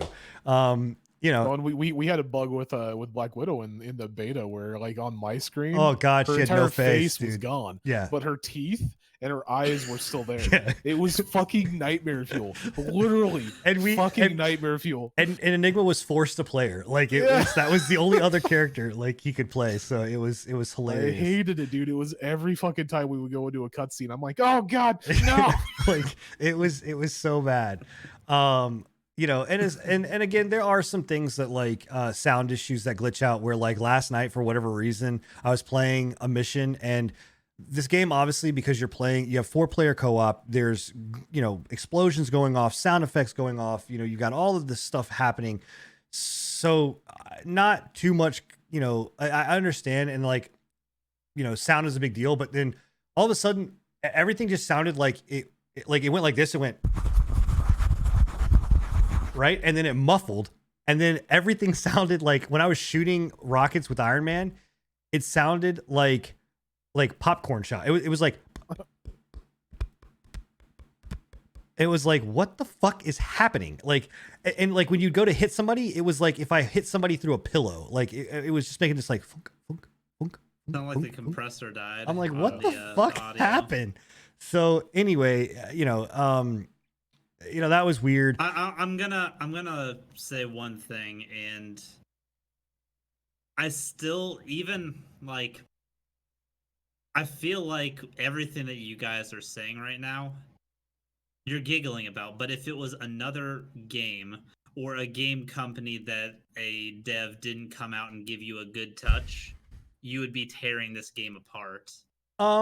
These are all very similar issues to what a Bethesda type experience would be. Yes, the mechanics are it's probably not to the extent of a Bethesda, and the mechanics are probably a lot more solid, but these are some major issues you're bringing up. The graphically aside, that's funny shit, but like the game breaking stuff with you in the tutorial, the game breaking stuff I'm seeing in the chats, the other game breaking stuff that you're saying with the PIM particles, like that's some not okay stuff. And so I don't know. Okay, so let me explain as to why the small amount of bugs that I have encountered, right, I am more lenient on than I would be in some other, and like unlike Bethesda. Because if we were to sit here and try to say, hey, cool, point out like a multitude of things that Fallout 76 does right. Like I'll wait. Go ahead. Like I'll give you 2 weeks. You know what I mean? Like Bethesda's the extreme example. But it's fun with friends. Say this was issues like these same issues were happening in New Worlds. Mm-hmm. Would you be giggling and laughing if like the exact same situations that you're having in this game were happening in like that game, or just a completely different IP that has like no necessary like good or bad relation in your brain? If they nail the good parts of the stuff properly, and they have an equal amount of good, like what this game does, to the small amount of issues that are bad, then yeah, I don't have a problem giving it best. Because like I haven't had a chance to talk about the good, right? Like I've only given you the bad that are in this game. And again, to be 100% honest, like, and I'm not gonna say that my experience is the only experience that people have not had bad experience. I'm sure that people are having more issues with like the PIM particle stuff. But yeah, I was gonna bring it up. It's like the beta. Like you were having very minimal issues with the beta, but like I was fucking crashing like left and right. You and also have to think I was not willing to give it a pass. Like on the beta, it took me a lot to continue with my pre-order. Yeah, I had fun on the beta, but it was definitely had some fucking issues, and I'm glad that they ironed at least some of them out. So you're right, and I know what Billy you're about to say. Like my system is not a good system to bar this by. You're top 3% of PCs, right? So, but what I can say, like again, what I can say is taking out all of those elements, right? Of even like top PC, like tearing this down to let's put everything on low, let's run everything at 30 frames a second, graphically or whatever, taking that out of the the equation, because This is a game that I am looking at mainlining. This is a game that I want to build a Destiny style community on. So I am very invested in this game from a long view standpoint. And the thing about it is that you take all that away, and the things that they do right are things that have nothing to do with that. Like the way that they do their core gameplay loop, the way that they have structured their missions, the way that they have done their factions, the way that they have done PvP, the way that they've done enemy AI, the way that they make every character feel different and empowered, and the trees that you go down, it literally is like Crystal Dynamics sat back and took 17 genres of games and they said, I'm going to take this one, I'm going to take this one, I'm going to take this one and this one and put it together, and it actually fucking works. Like I go to Destiny and I look at Destiny and I'm like, wow, I really wish I had this element here, right? I really wish that I had, these characters, and maybe now they are at the point where, like, after 15 expansions and whatever else, like you're starting to get to this like idea of like, this character is different than this character, but ultimately in Destiny, it's still about the guns. Like your characters matter, but they don't matter, or whatever else. I look at something like Diablo. There's like one build to go down in Diablo, or I look at like a game like, other like Marvel. What the fuck was not Marvel Heroes? What was the other game? Marvel, the 4-player co-op game. Fuck. I don't remember. They just redid it. Somebody in chat will know what I'm talking about, but they just put it on the Switch. Ultimate Alliance. Thank you. Marvel Ultimate Alliance. Like playing with that, like, yeah, well, your characters feel good, but there's a multitude of different characters or whatever. But like none of it synergized well in this game, right? Like when you play Iron Man, you're leveling up Iron Man and like the stats and the armor and the amount of shit that you get. Like it is very much Diablo, and like they add a bunch of different elements. You're raising item levels. You're unlocking, more perks inside of that, weapon slot. And you feel different. They lock missions behind power levels, so you have to continuously keep playing these characters to level them up, to move over here to actually play, this character, and to go and open up. Like one of the things I'm like me and Tony were racing to was to get our power level high enough, because one of the missions is a weekly mission. So it's or it was a weekly mission or a daily mission, and now it's in. I don't know if by the time the podcast is over, if we're gonna have time to do it, because I think it was 8 hours from when we last signed on. But like that mission's gone. We have to wait for that mission to come back, right?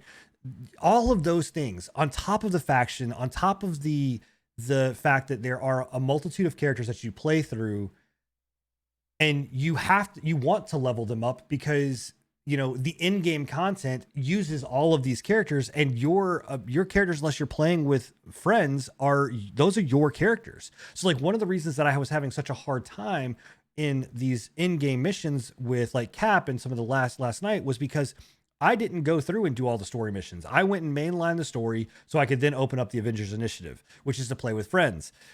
But because of that, my Captain America was level 3 when I'm facing things that are level 21. Now, I still did it just on sheer principle and being a stubborn ass. I still did it, and it was fun, even though I was beating my head against a wall. Like, so if I would have actually gone and leveled that character up and then come back, I would have been able to do that mission a little bit easier. Like, just all of those things they do so right. Flying feels great. Movement feels great. Every character feels dynamic. A lot of people are gonna be like, oh, this is just Sin being fanboy of Marvel, but it's not. Like, if this was not Marvel and this was fucking whatever other kind of game, you take away the Marvel element and just add in something else, it still feels great. It is a good game. Like the core of everything, and really aside from those small little graphical issues, the sound issues, and I experienced the pin particle problem once, and I experienced somebody falling through the world, or an object being in the world one time. Aside from that is the only things that I've had issues with that have been like, this needs to get fixed or is game breaking. So it's 2 issues that are game breaking. One of which the chance of it happening is extremely low anyway. Like, I have scoured the forums to see if people, or just scoured like Twitter, social media, stuff like that, to see if there's actually any other instances of this occurring, and there is very, very few. I think I have in total maybe seen 4 issues that this has happened to. So that's why, like, they nail everything else so well. I can give this a buy. Okay, I have a few questions that I want to ask about it. That I'm just looking over like Steam and internet reviews and stuff, and there's a few issues that I'm seeing get brought up fairly often. And I don't figure you'll have any issues with this first one, but this is more for Enigma. How has your like performance been like game wise? Have you had any frame issues? Have you had any lag or like from the beta? Oh yeah, no, the performance in the beta was trash. I will openly say that. Like I was having so many fucking issues with the beta. Like I being at 60 frames per second, hard locked for the most part, was one that I wasn't too big of a fan of. And I think they unlocked it finally, but I was having portions of missions where I was dipping down to like 5 frames a second and shit for no apparent reason. My fucking PC should be able to handle this game with ease, and right. So it's one of those things where it's like, and from what I've heard and from what Sin has told me, in the beta and from what I've been watching on other people's streams that are similar to my setup, it seems like they've fleshed out a lot of the graphical issues and like FPS issues so far. Yeah, I mean, it is a very graphically intensive game. I mean, this game is not, I mean, there are a lot of fucking effects going on. A lot of effects. Yeah. I mean, you've got 4 superheroes on screen that are of the likes of Iron Man, Thor, Captain America, Hulk, Kamala. Like there are a lot of effects. So what I can tell you is that one, you have to, even if you don't want to run high-res texture packs, you have to run the high-res texture packs. It fixes a lot of issues. Like right out of the gate, even with the beta, I figured out that we were not running the high-res texture pack on the beta. I downloaded that, ran the beta in the second wave, and it was as smooth as silk for most part, like of issues that I was having with lag spikes and FPS issues. Right. So that's one thing. The other thing too is that there are specific settings that this is not a game where you set it to high and forget it. It's just not. This is a game where you do go through and look at all the settings and change. What I'll tell you is that this game, unlike a lot of other games, actually shows you what's changing. The only other time I've seen this done properly, and it was only a few times, was in Call of Duty Modern Warfare, the new one. Like it showed the differences, but like it explained what it did. It told you how it was going to look, and it showed you what it was going to look like in the preview as you're changing the options, which was really good. So like there are things in there that you need to go and look at and actually change and turn off. Also, from what I can tell, turn on exclusive full screen mode if you want to run something above 60 frames, because that will allow you to unlock it. We found that out in the beta. It was exclusive full screen mode if you want to get past a certain amount of, and I think that actually boosted me up to 80 frames when I did that actually in the beta. Now that's a Ubisoft move there. Yeah. I mean, I'm running right now. Like somebody in chat said, they've mentioned that at 1440p, you're not going to get 60 frames. I'm running 1440p. I'm getting 144 frames for the most part.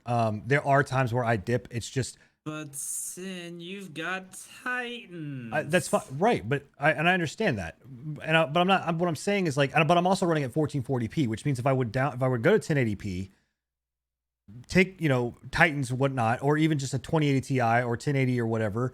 Like the most part is that the game can run at a high frame rate with high settings. If you go in and turn off some of the bullshit, turn off motion blur. Shadows actually do better with shadows on than they do off. Go in and turn off ambient occlusion, or not turn it off, but like lower ambient occlusion down to SSAO. There's one thing in there that's like Intel adds, and they did, which is like, this is just a showcase, but like it's just destruction everywhere. Like fucking pieces of shit are fucking everywhere. Like you blow up Borderlands had something like that too, where the particles like linger. Yeah, and they're all over the place. Like turn that shit off. Like I run most of the stuff off and then very high on like textures, on shadows, on whatever else to make the game look good. And it runs great. It runs phenomenal. Like I said, it does dip down in certain areas, and there are certain points where like I want to change it and tweak it, but for the most part it does it good. There is one thing that I will say too, that if you play this game, it took me a minute to understand, and it actually took me talking to Crystal Dynamics to figure out the game slows down to make certain things feel more impactful. You'll notice it whenever you're like picking somebody up and like slamming them into the ground. It's not a frame. It's not drop, there are certain movements that they have choreographed and like almost camera locked and frame locked to make it feel more impactful. And once I knew that and I started seeing it, then I was like, oh, this isn't my system chugging. This is one of those moments. And you can obviously pick them out. Like you can see them when it happens and versus a frame rate chug. But yeah, well, again, 100%. The beta was very buggy. I like, as much as I am enjoying what I'm seeing from the game right now, 100%. I will admit, I had a terrible time with the beta when it came to running the fucking game because it was terrible on my machine. Like my machine was chugging the shit out of that game, and it should not have been. Like right. I don't have an amazing machine. I've got a 1660 Ti with a Ryzen 5. It's not amazing, but it should be able to easily handle this game at high. Yeah. Okay, and the last thing I wanted to bring up that I'm seeing a lot of people talking about is you said the gameplay loop is good. A lot of people think that it's fairly repetitive, both in the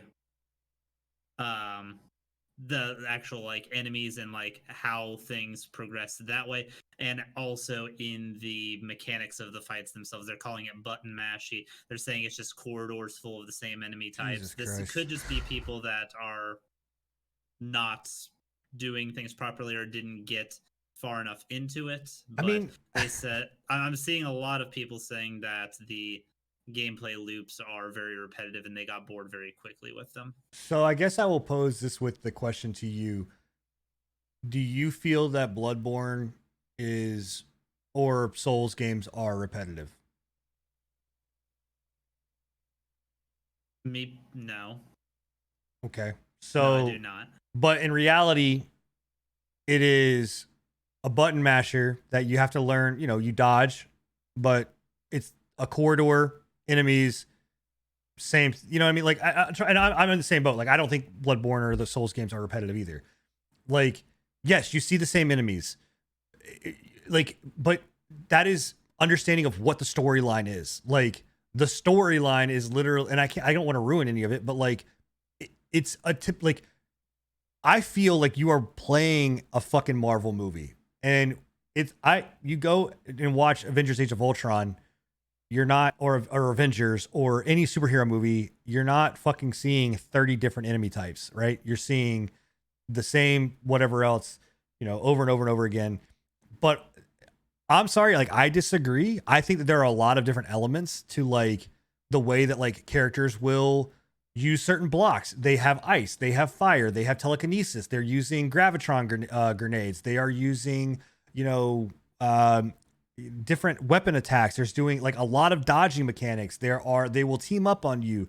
There is a variety of like having to hold a position, having to defend a position, having to, do all of this stuff. Like I really disagree with that statement to sit here and say like it is. I think to say it's a button masher is a fucking atrocity to sit there and call this game a button masher. Like if that's how you're playing the game, that's on you. That's got nothing to do like of how that game is to be played. And I like Tony, I don't know if you're in chat or whatever else, but I would love to know your opinion as well. But like, or anybody that's viewed my content that I've gone in and done, like, do you guys think that is a game that, or do you think it is repetitive? Because, or Enigma, you've seen me play it. You've played the game. Like, do you feel like it's repetitive? I don't personally feel it's repetitive in a sense of like button mashing, because like just like you said, you do have a lot of like at least when I was playing on Black Widow, it might be repetitive when it comes to like maybe Hulk and such, because he doesn't really have Hulk, and I know sense, yeah. I know you're gonna kill me, Plague, but like Hulk unfortunately does not have a really big moveset that you got to worry about, right? You're slamming shit, you're fucking using your rage and everything like that. That's what he's there for. He's there to just bring the fucking pain, right? But like with Black Widow, on the other hand, I found out very quickly from playing Hulk and then moving to Black Widow because Plague wanted to play Hulk. I could play Black Widow like I played Hulk. Black Widow is a lot more strategic. You have to be in the back line. You have to be pushing forward on certain points. You have to be taking out certain enemy archetypes in order to, you know, make it so you don't fucking die. You know, she's also very highly requirement of hers is like you have to dodge. Like her entire skill set is off of like dodging shit and then counterattacking, right? So I think a lot of it has to do with the fact that like Sin said, and like you said, maybe people aren't playing their characters correctly. They're not investing enough time to kind of absolutely learn the subtle, you know, nuances of their character and everything like that, or they're just playing a character that's not meant for them, right? Like maybe they need to try a different character. I will say that yes, on a nature of repetitiveness with the if we're talking about like the enemy archetypes, there's not a huge like variety of types of enemies that you're fighting up against. I want to chime in here real quick and say a lot of people are comparing this to like a superhero Destiny. And I had the very same issue with Destiny 2 and its enemy archetypes. Like you have the major factions and there's a few different types of those factions, but throughout that entire game series, even with the DLCs added, it's the same enemies over and over and just in different situations. So if it's a similar level of repetitiveness to that, there's a market for that because that kind of a grind is but to me it's not, because I've played Destiny 2 for a decent amount of time and I understand what you're talking about. Like when you see those factions, like, okay, cool, there's like, and I blanking on the fucking names of those enemies, but like there's the ones that have the eyeballs, like there's the Fallen, there's the, you know, whatever, the Hive, there's, you know, those type, and they all the same. Like these, like you'll have adaptoids or robots that are the aim robots that are your typical just smash against the wall like guys, right? But then as you progress, they get shields. And then as that's what I was gonna get to is like the biggest thing is like, there's not a big variety, but it's like as you progress inside of the gameplay, there's more of a variety of mechanics for certain types of enemies, right? Right. That's what you're getting at. So go ahead and continue. No. Yeah. I mean, 100%. Like, so like there'll be a point where like people are starting to shoot gamma grenades at you. There's people that are going to start to electrocute you. There's people that are going to start, and then they start to come. And like, this is where the AI is very intelligent. They will combine a fucking gravitron grenade with an ice, you know, ability with a fucking electrocute thing. That's like, you know, so you're CC'd in this thing, you're trying to get out of it, and as you're getting out of it, like they're electrocuting you. So like we saw it last night when you were on that, right? Like they would hit you with a gravitron grenade, and then you would instantly, like as soon as you were stuck in that gravitron grenade, you'd be getting hit with a fucking gigantic laser from one of the other enemy types, right? So it's like it's very intuitive when it comes to that, because they will fuck you over if that's the case, especially on brutal difficulty. Like if he was getting hit with those lasers and pretty much getting one shot, right? So like that, if he got stuck in one of those grenades, that was a death sentence pretty much. Oh yeah, and I'm telling you, Bill, along the lines of like when I say brutal is fucking brutal. If you do the storyline, just mainline that storyline, this would be a challenge that I legitimately was almost being like, I'm gonna fucking build the game just so I can force him to do this challenge. Because it is one of those things where like that one particular fight, I'm not gonna ruin it for anybody, but that one particular fight, like me and Enigma literally were sitting there for probably like 2.5 hours trying to figure out how can we get this done. I'm sitting there in chat like, hey bro, maybe the strategy is this, bro. No, that strategy didn't work, dude. Like, let's try this strategy, bro. Right. And again, yes, you laugh at 2 hours, but 2 hours in a game that's not supposed to be 2 hours of rookie numbers are not supposed to be a fucking like Souls-like game. But the thing that I will say when it comes down to like the repetitiveness, when it comes to like enemy variations and stuff like that, right? Yeah. What this game has and what Destiny has multiple different factions that you're fighting up against, right? Like Destiny had, at least in Destiny 2, they had two different factions. You had the I can't remember the name of them either, but you had the big old brutish fuckers that looked like the big guys from Halo, and then you had the tiny guys that were like the main type of villain that you would always be going up against, right? And then they added a third faction where it was like the fucking shadow people or whatever it was called, right? This game, Marvel Avengers, you're fighting AIM. That's all. As far as I've well, seen, and like, you have the resistance. There's the resistance. Yeah, and the resistance. So you've got a couple of different varieties of characters that you're fighting up against.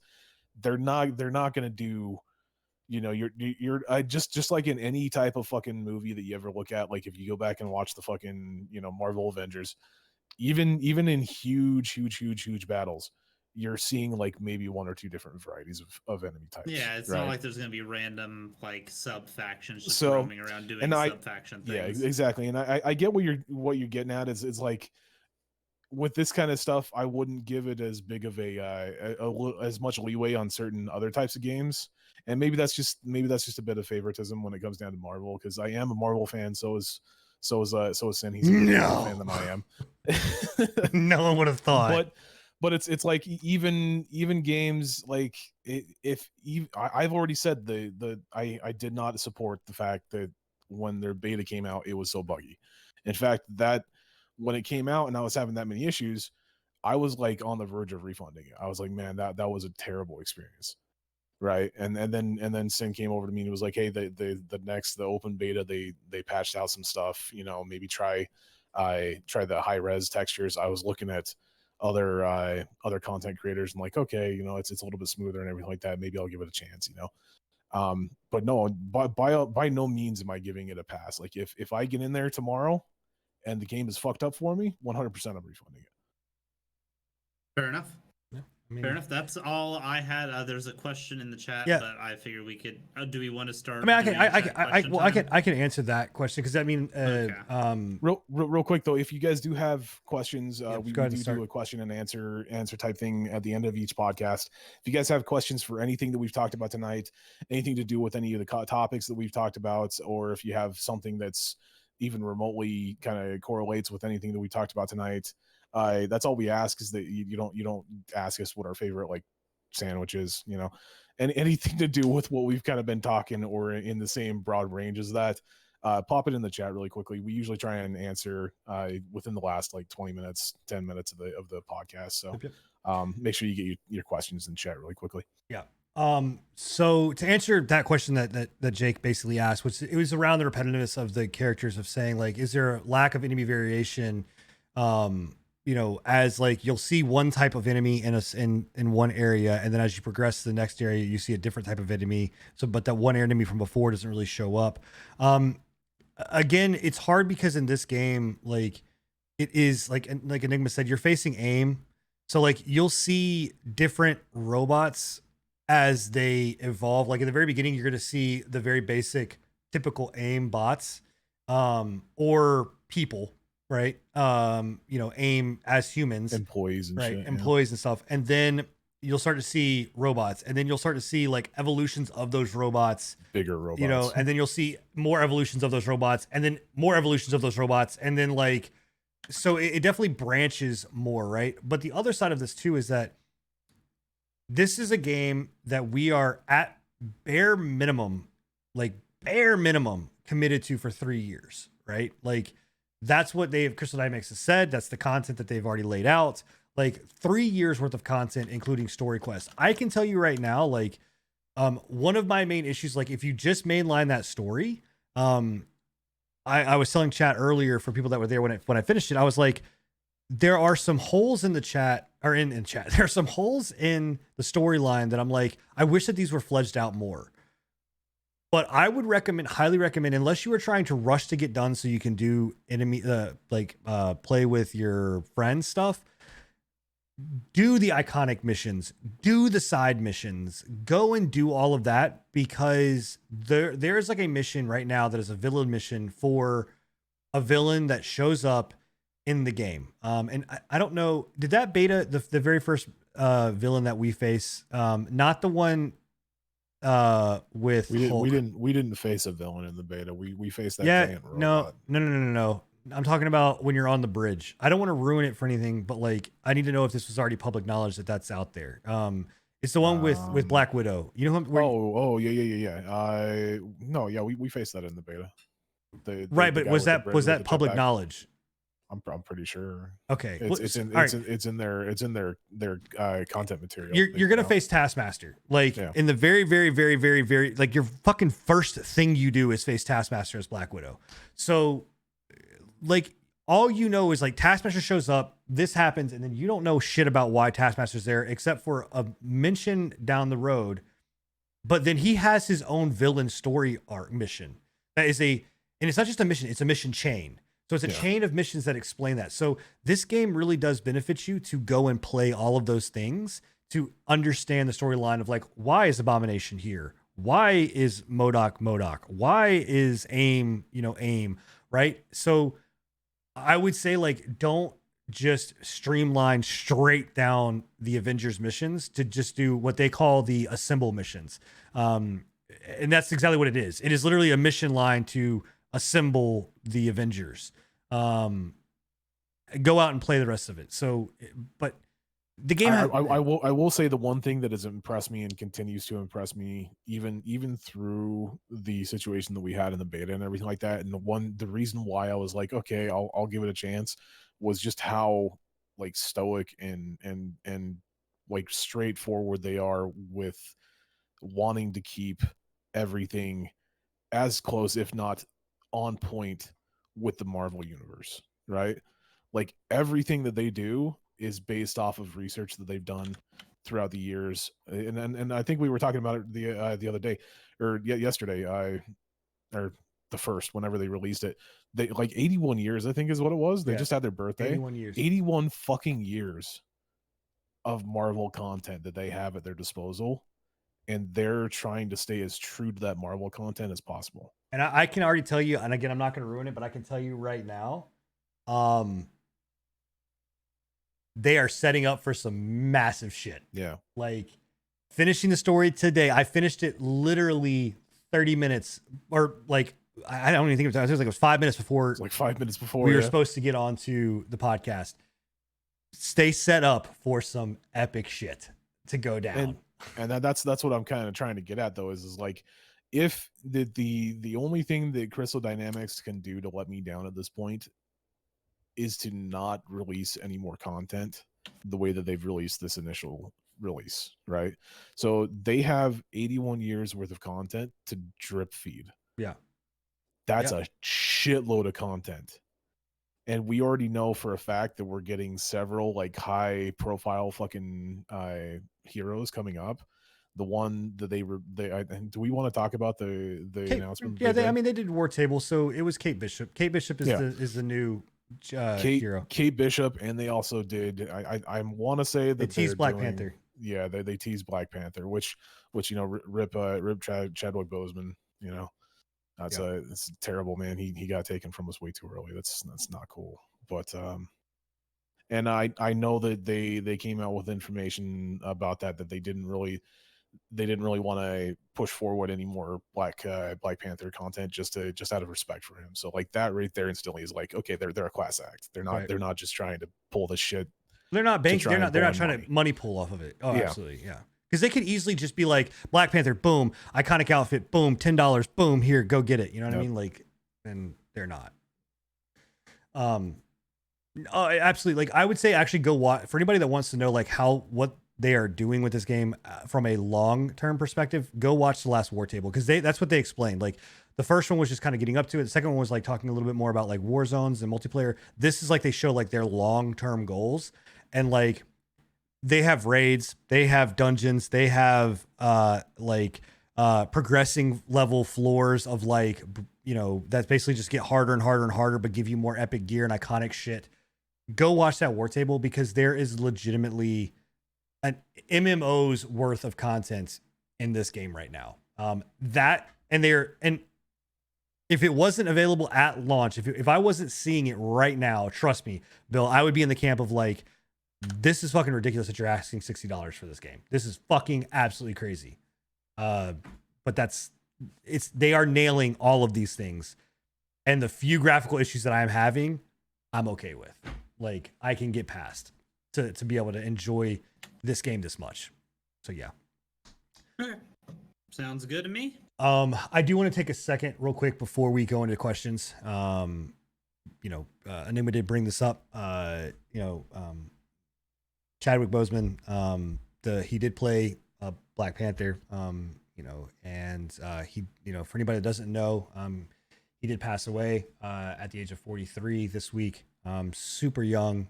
He had colon cancer. I just want to take a moment of silence, just for him, in memory of him.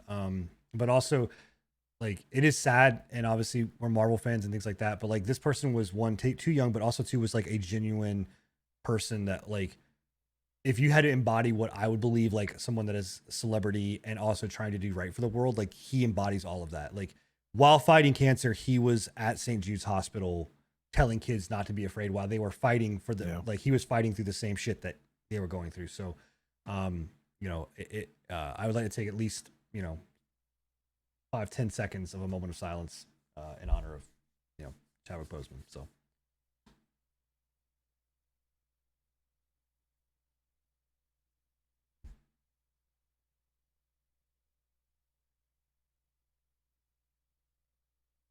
I appreciate that, guys. Again, our hearts and our prayers go out to not only him and his family, but to anybody that is suffering with that. Cancer sucks. There's nothing else about it. It's a horrible fucking disease. Hashtag fuck cancer, boys. Yep. So, yeah. All right. So moving into questions. Bill, these came from your chat, so I'll give them up to you to shout them out. All right. First one is from Jen Pork Chapo. What characters would you look forward to being added to the Marvel game, or ones that you feel will be added next that haven't already been announced? I think we already answered this a couple times. But I have no issue with answering it again. You want to go first? All of them. All of them. I want all of them. I think. So ones that have not been announced, because if you're in my Discord, you can actually look. I have a list there that are already announced. Likes of Scarlet Witch, Black Panther, War Machine, Bucky, Falcon. Obviously Doctor Strange, Spider-Man, and Hawkeye. We now know Kate Bishop. I feel Scarlet Witch, Star-Lord. Star-Lord was the other one I'm missing. They are playing in the Inhuman world, right? So like, they are bringing Inhumans, which are mutants, into the game. You see powers being used that are perfect for things like Human Torch, Invisible Woman, teleportation. Kate Bishop has got teleportation, so we could see Nightcrawler. We can see Deadpool. We even in the beta there was certain missions that I was like, man, is that Nightcrawler? Because like there was a mission that we were doing in the beta where we had to save employees or something like that, or prisoners. They're prison Inhumans, yeah. And the way that we saved them was like we called this person and he just fucking showed up in a poof of black smoke, and I was like, is that fucking what did you see that? Yeah. Like was that Yeah. So legitimately, I want to see. More than anything, I want to see the X-Men. The X-Men, I want to see the core. I have to see Deadpool in this fucking game. Dude, please. If they don't put Deadpool, like, I need Deadpool in this game. Also, because that's one thing, and I promise no more rants. This is one small thing. The fucking dialogue between the goddamn Avengers are so point on. Everybody, awesome. Anybody in here that says like, oh, they don't look the same, or they don't sound the same, or whatever else. First off, fuck off, because I think that they don't look like the fucking MCU, but they're not supposed to. But they are like, this to me is looks and feel. This is Marvel, man. That is Tony fucking Stark. That is Thor. That is Captain America. Like, that is Black Widow. That's Hulk. And I'm gonna tell you right now, they fucking nail the goddamn banter and the you guys know from like my rant with Ghost of Tsushima how much I am on dialogue. They nail the fucking dialogue to a goddamn T. Like in the middle of getting I listened to a lot of it last night. Oh my god! In the middle of getting over and over and over. Yes, but in the middle of getting my ass beat, you have Tony and fucking Natasha Romanoff and Thor bantering back and forth, and I'm over here like getting my ass whipped, and it's just perfect. So, yeah. So anyway, I need to see the X-Men. I need to see like the wittiness of Deadpool in this game. Yeah. 100%. Yeah. Go ahead, Bill. Scarlet Witch, I'm happy to hear was announced. That was a big one that I was wanting. And piggybacking off the X-Men, I'd like to see Mystique put in there as well. I think she could add a neat dynamic to things, like being able to like choose like specific move sets that she, like, her skill tree can be like based off like changing into other like borrowing abilities from like other characters and like morphing them together. Yeah, hers I feel like would be a little difficult to do. It would be difficult to implement, but if they could do it well, I think it would be really, really cool. It's always hard for a game company to do a mimic type character without it feeling like, why would I play this character when I could just play the people that they're mimicking, you know? Yeah. But I could definitely see where she would benefit, because there are points in the game where like you can't get through a special wall, and it's only special areas, but you can't get there unless you are playing Hulk or Kamala. So that would benefit. I also think it would be kind of cool just in the sheer fact of like being able to steal abilities, right? Like if that was a thing that she could do, like being able to like steal the abilities of like the lasers and shit that the fucking dudes can shoot out. Right? Yeah. That'd be kind of cool, I think. Yeah. Yeah, I think if done correctly, she could add a really cool gameplay dynamic. I actually don't remember. Did Mystique steal abilities? No, she just steals looks. Yeah, that's what I was about to say. I don't know. Might be a little rough. Yeah, that might be a little hard. So. Yeah, I don't know if that's the extent of her powers in the comics as well. I'm not super well versed in the comic book universe. Yeah, actually, it might not work be that hard, considering the fact that like she was like a super spy, and that's essentially what Black Widow is. Like, she doesn't have any superpowers per se. She's just got tech, right? You'd have to morph her line. Like, her line would have to be solely around like buffing certain abilities that you would get. Like, you would take this ability or whatever else and buffing it in a way. But like what I'm seeing now, they could do a similar thing with Rogue, because Rogue does steal abilities. Yeah, right. Yeah. Rogue would be actually be a very easy one to put in, I think. Yeah, for sure. Yep. Cool. But as for me, like I've already said it a couple of times, and I was like fucking ecstatic when you posted that, because fucking right there, like the first one that I saw, Doctor Strange. Yeah, he's been wanting Doctor Strange forever, dude. Yes, I have been wanting Doctor Strange ever since we heard about this fucking game. But honestly, like me, when it comes down to it, and the ones that haven't been announced yet, I would say Daredevil would be a good one for me. I would like Daredevil to see what they could do with Daredevil. He would I think he would kind of follow in the same footsteps as like Captain America. Captain America doesn't have any skills, or like he's got skills, but he doesn't have any like super powers other than the fact that he's a super soldier. But other than that, he doesn't have any like traversal skills. He just runs on walls and shit, from what I can understand, and he throws a shield around. So it would be kind of hard, but at the same time, they've already got heroes that kind of don't have those iconic superhero powers, and I think I would like to see more of those, because I think it's a unique way of doing things. I'd like to see him. I'd like to see the Punisher. The Punisher would be a good one. You're gonna see a lot of these types of things as well, where it's not there's no actual superpowers, because I think that's a very unique way of doing things. Like, I'm gonna play Thor. I'm gonna play the shit out of Thor because I love his fucking superpowers. But also at the same time, with me playing Black Widow, I really got into the whole using the guns. It was actually kind of fun once I kind of learned what I was doing. You know, and I think that they have a lot that they could do, like with them adding in Clint and what's her name, the one that Kate Bishop. Yeah, Kate Bishop and everything like that. I think they've got a really good way of that they could actually implement a lot of that stuff. Now are both of them going to be in the game, or? From what I understand, Kate Bishop is coming first, and then Clint is being released later. But they're being introduced in the same side by side. Yeah. So it's the same storyline. We're gonna we'll be playing as Kate Bishop. Kate, yeah. I'm interested to see how they've deviate, because they're both Hawkeyes, I guess. They're both the Archer characters. Well, according from the comic book. I would say it goes on the comic book line that is, she doesn't actually take up. She's actually technically Hawk Girl. Like she doesn't take up Hawkeye, like the mantle of Hawkeye. She is he had trained her, and then they split and kind of do their own thing. And he actually ends up turning into. Fuck, I forgot. He ended up turning into like you see him in the Infinity War. That's the play on him, but he turns into like this fucking, the Nomad. Yeah, the Nomad. Yeah. He turns into like a fucking whole kind of bad guy aesthetic. But those are two of the big ones that I would like to see. But just as a subset genre, and both me and Sin have talked about this before already. I would also like to see him start adding in villains too. Yeah, I think it would be fucking amazing if you could play like Magneto.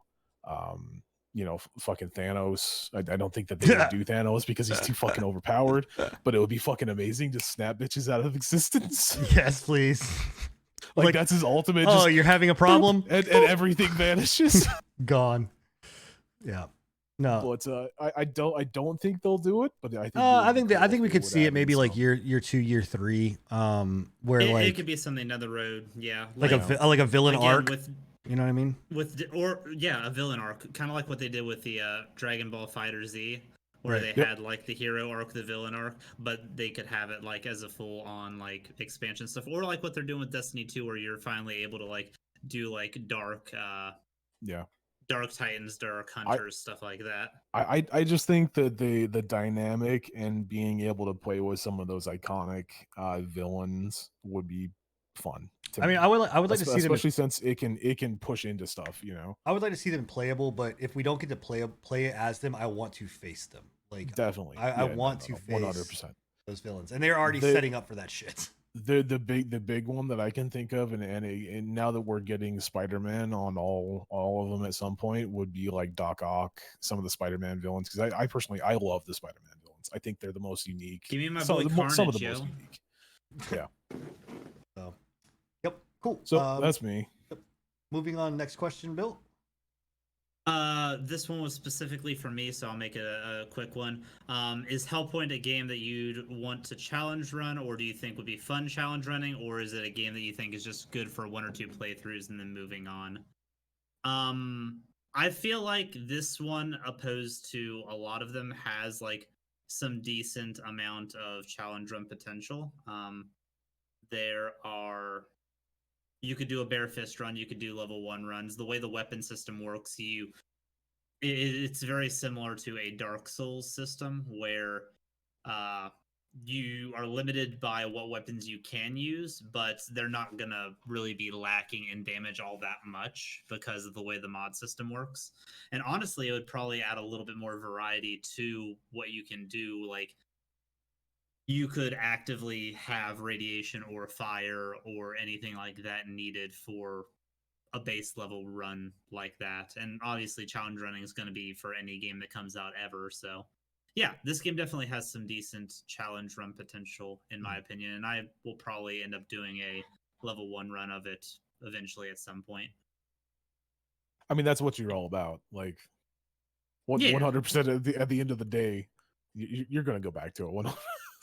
Oh yeah, for sure. I'll probably do this. I will probably give a like solid couple stream attempts of a shellless run eventually in Mortal Shell 2, just to see like how fucking brutal that would actually be. And yeah, it's something I'm interested in. That's a lot of what I'm interested in with the all the Souls likes coming out, and with like Elden Ring, is there's a lot of potential. The challenge run community in these types of games is growing and very passionate, so I'm interested to see what kind of creative stuff people come up with for people to push themselves to the limits on that stuff. Maybe better question is when are you gonna do a Fall Guys run?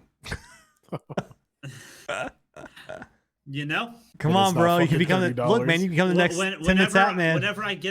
Whenever I get a couple kids go bald and start screaming into my camera. Okay. Start dipping the 40 ounces every night. Man. Don't go down that route, Bill. Don't go down that route. I think we got one more question. Yeah.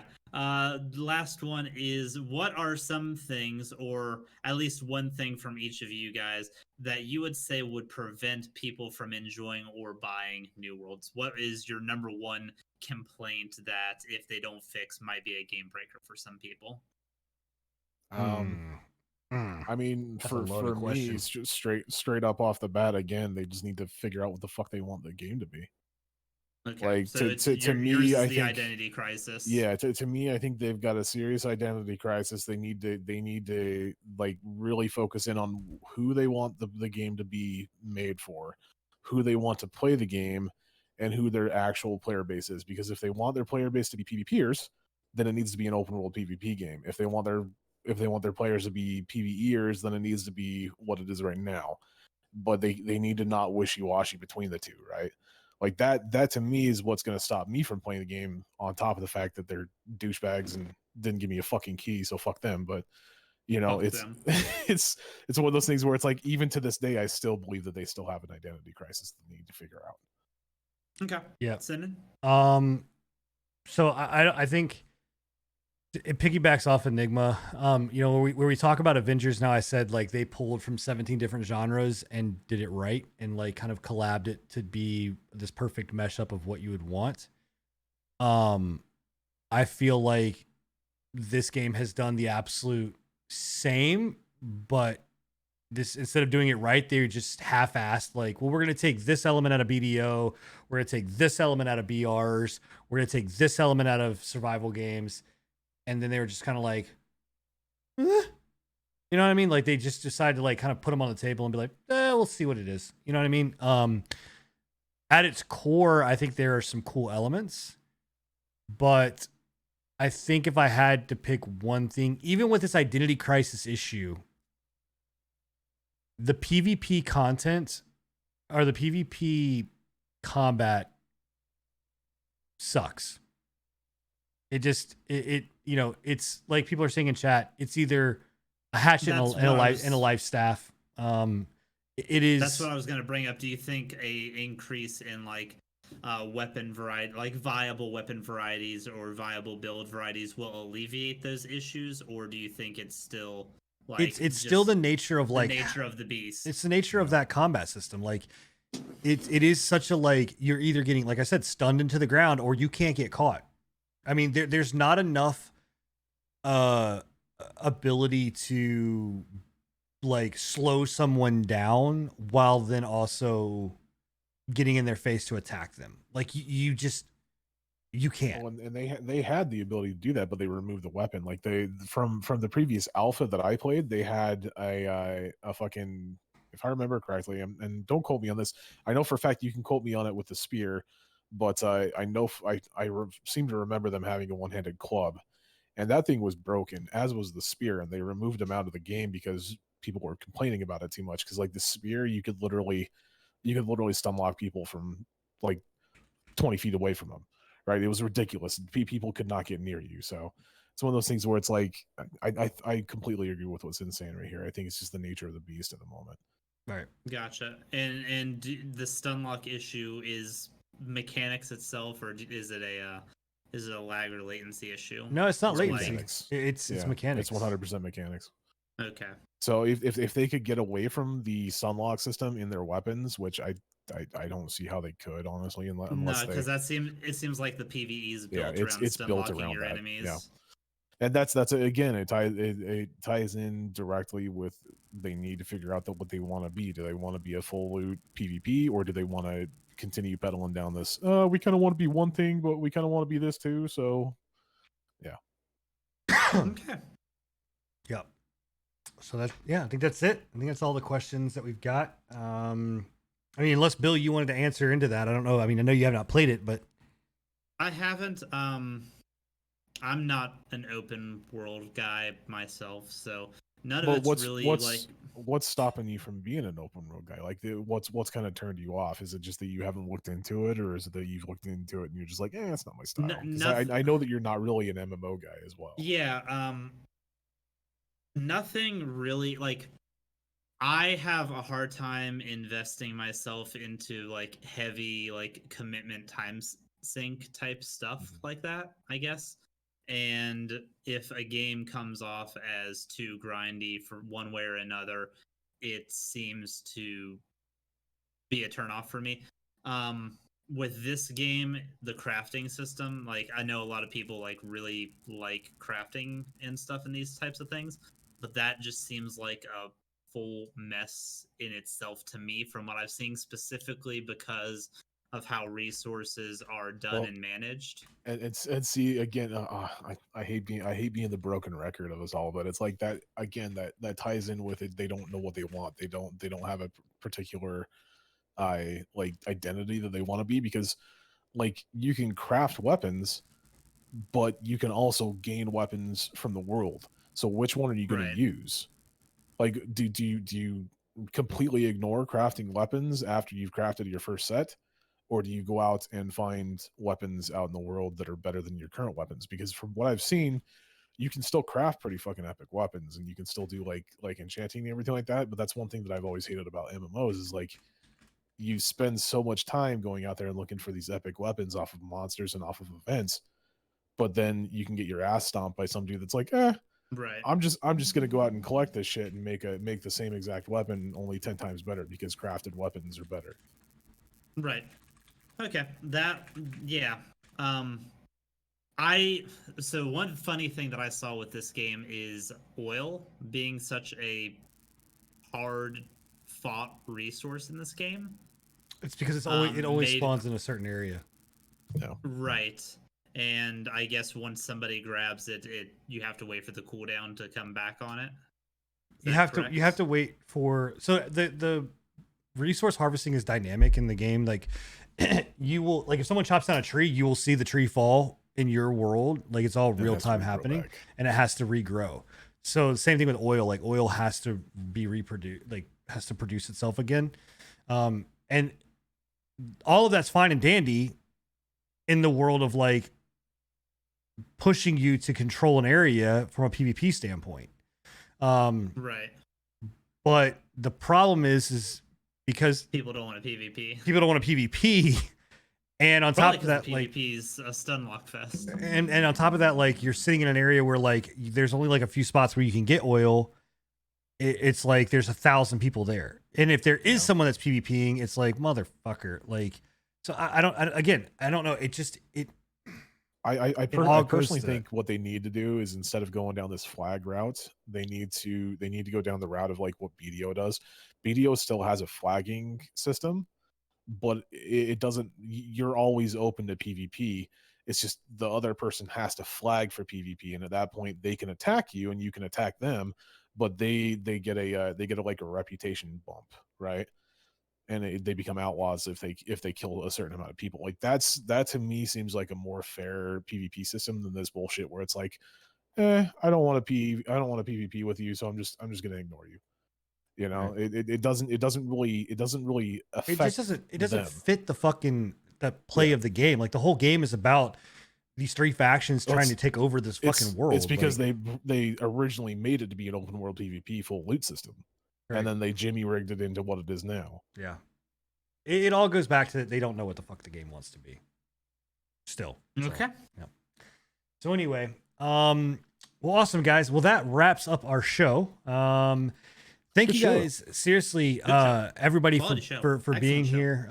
Thank you to Bill and to Enigma for putting up with my dumbass, week in and week out with these shows.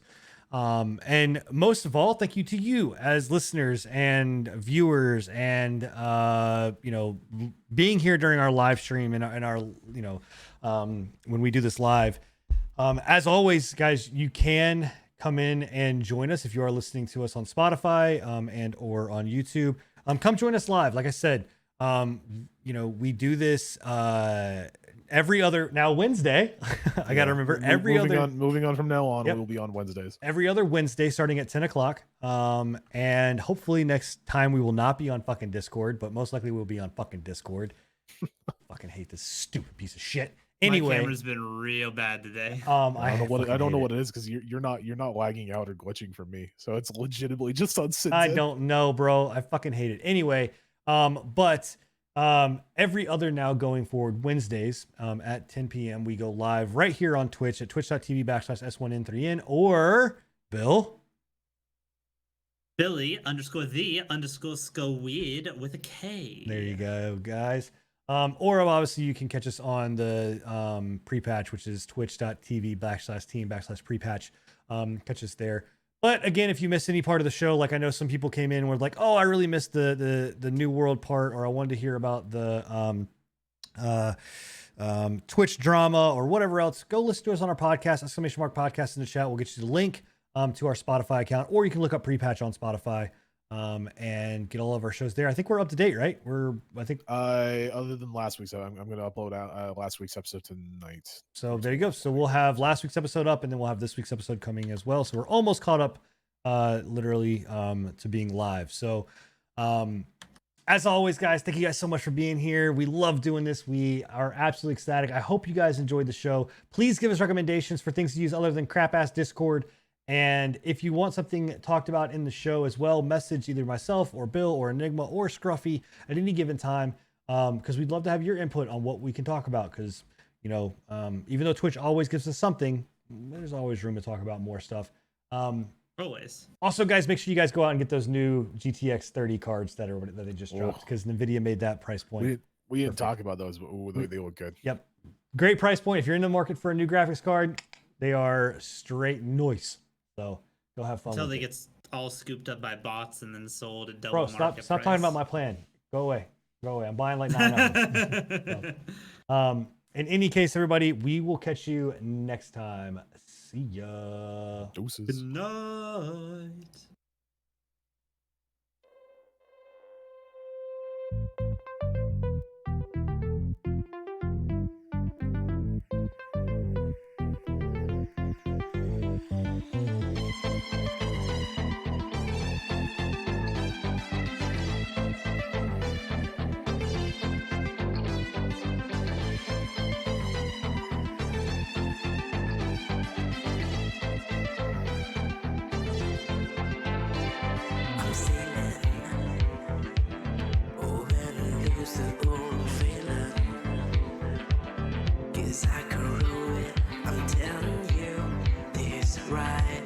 It's rather risky.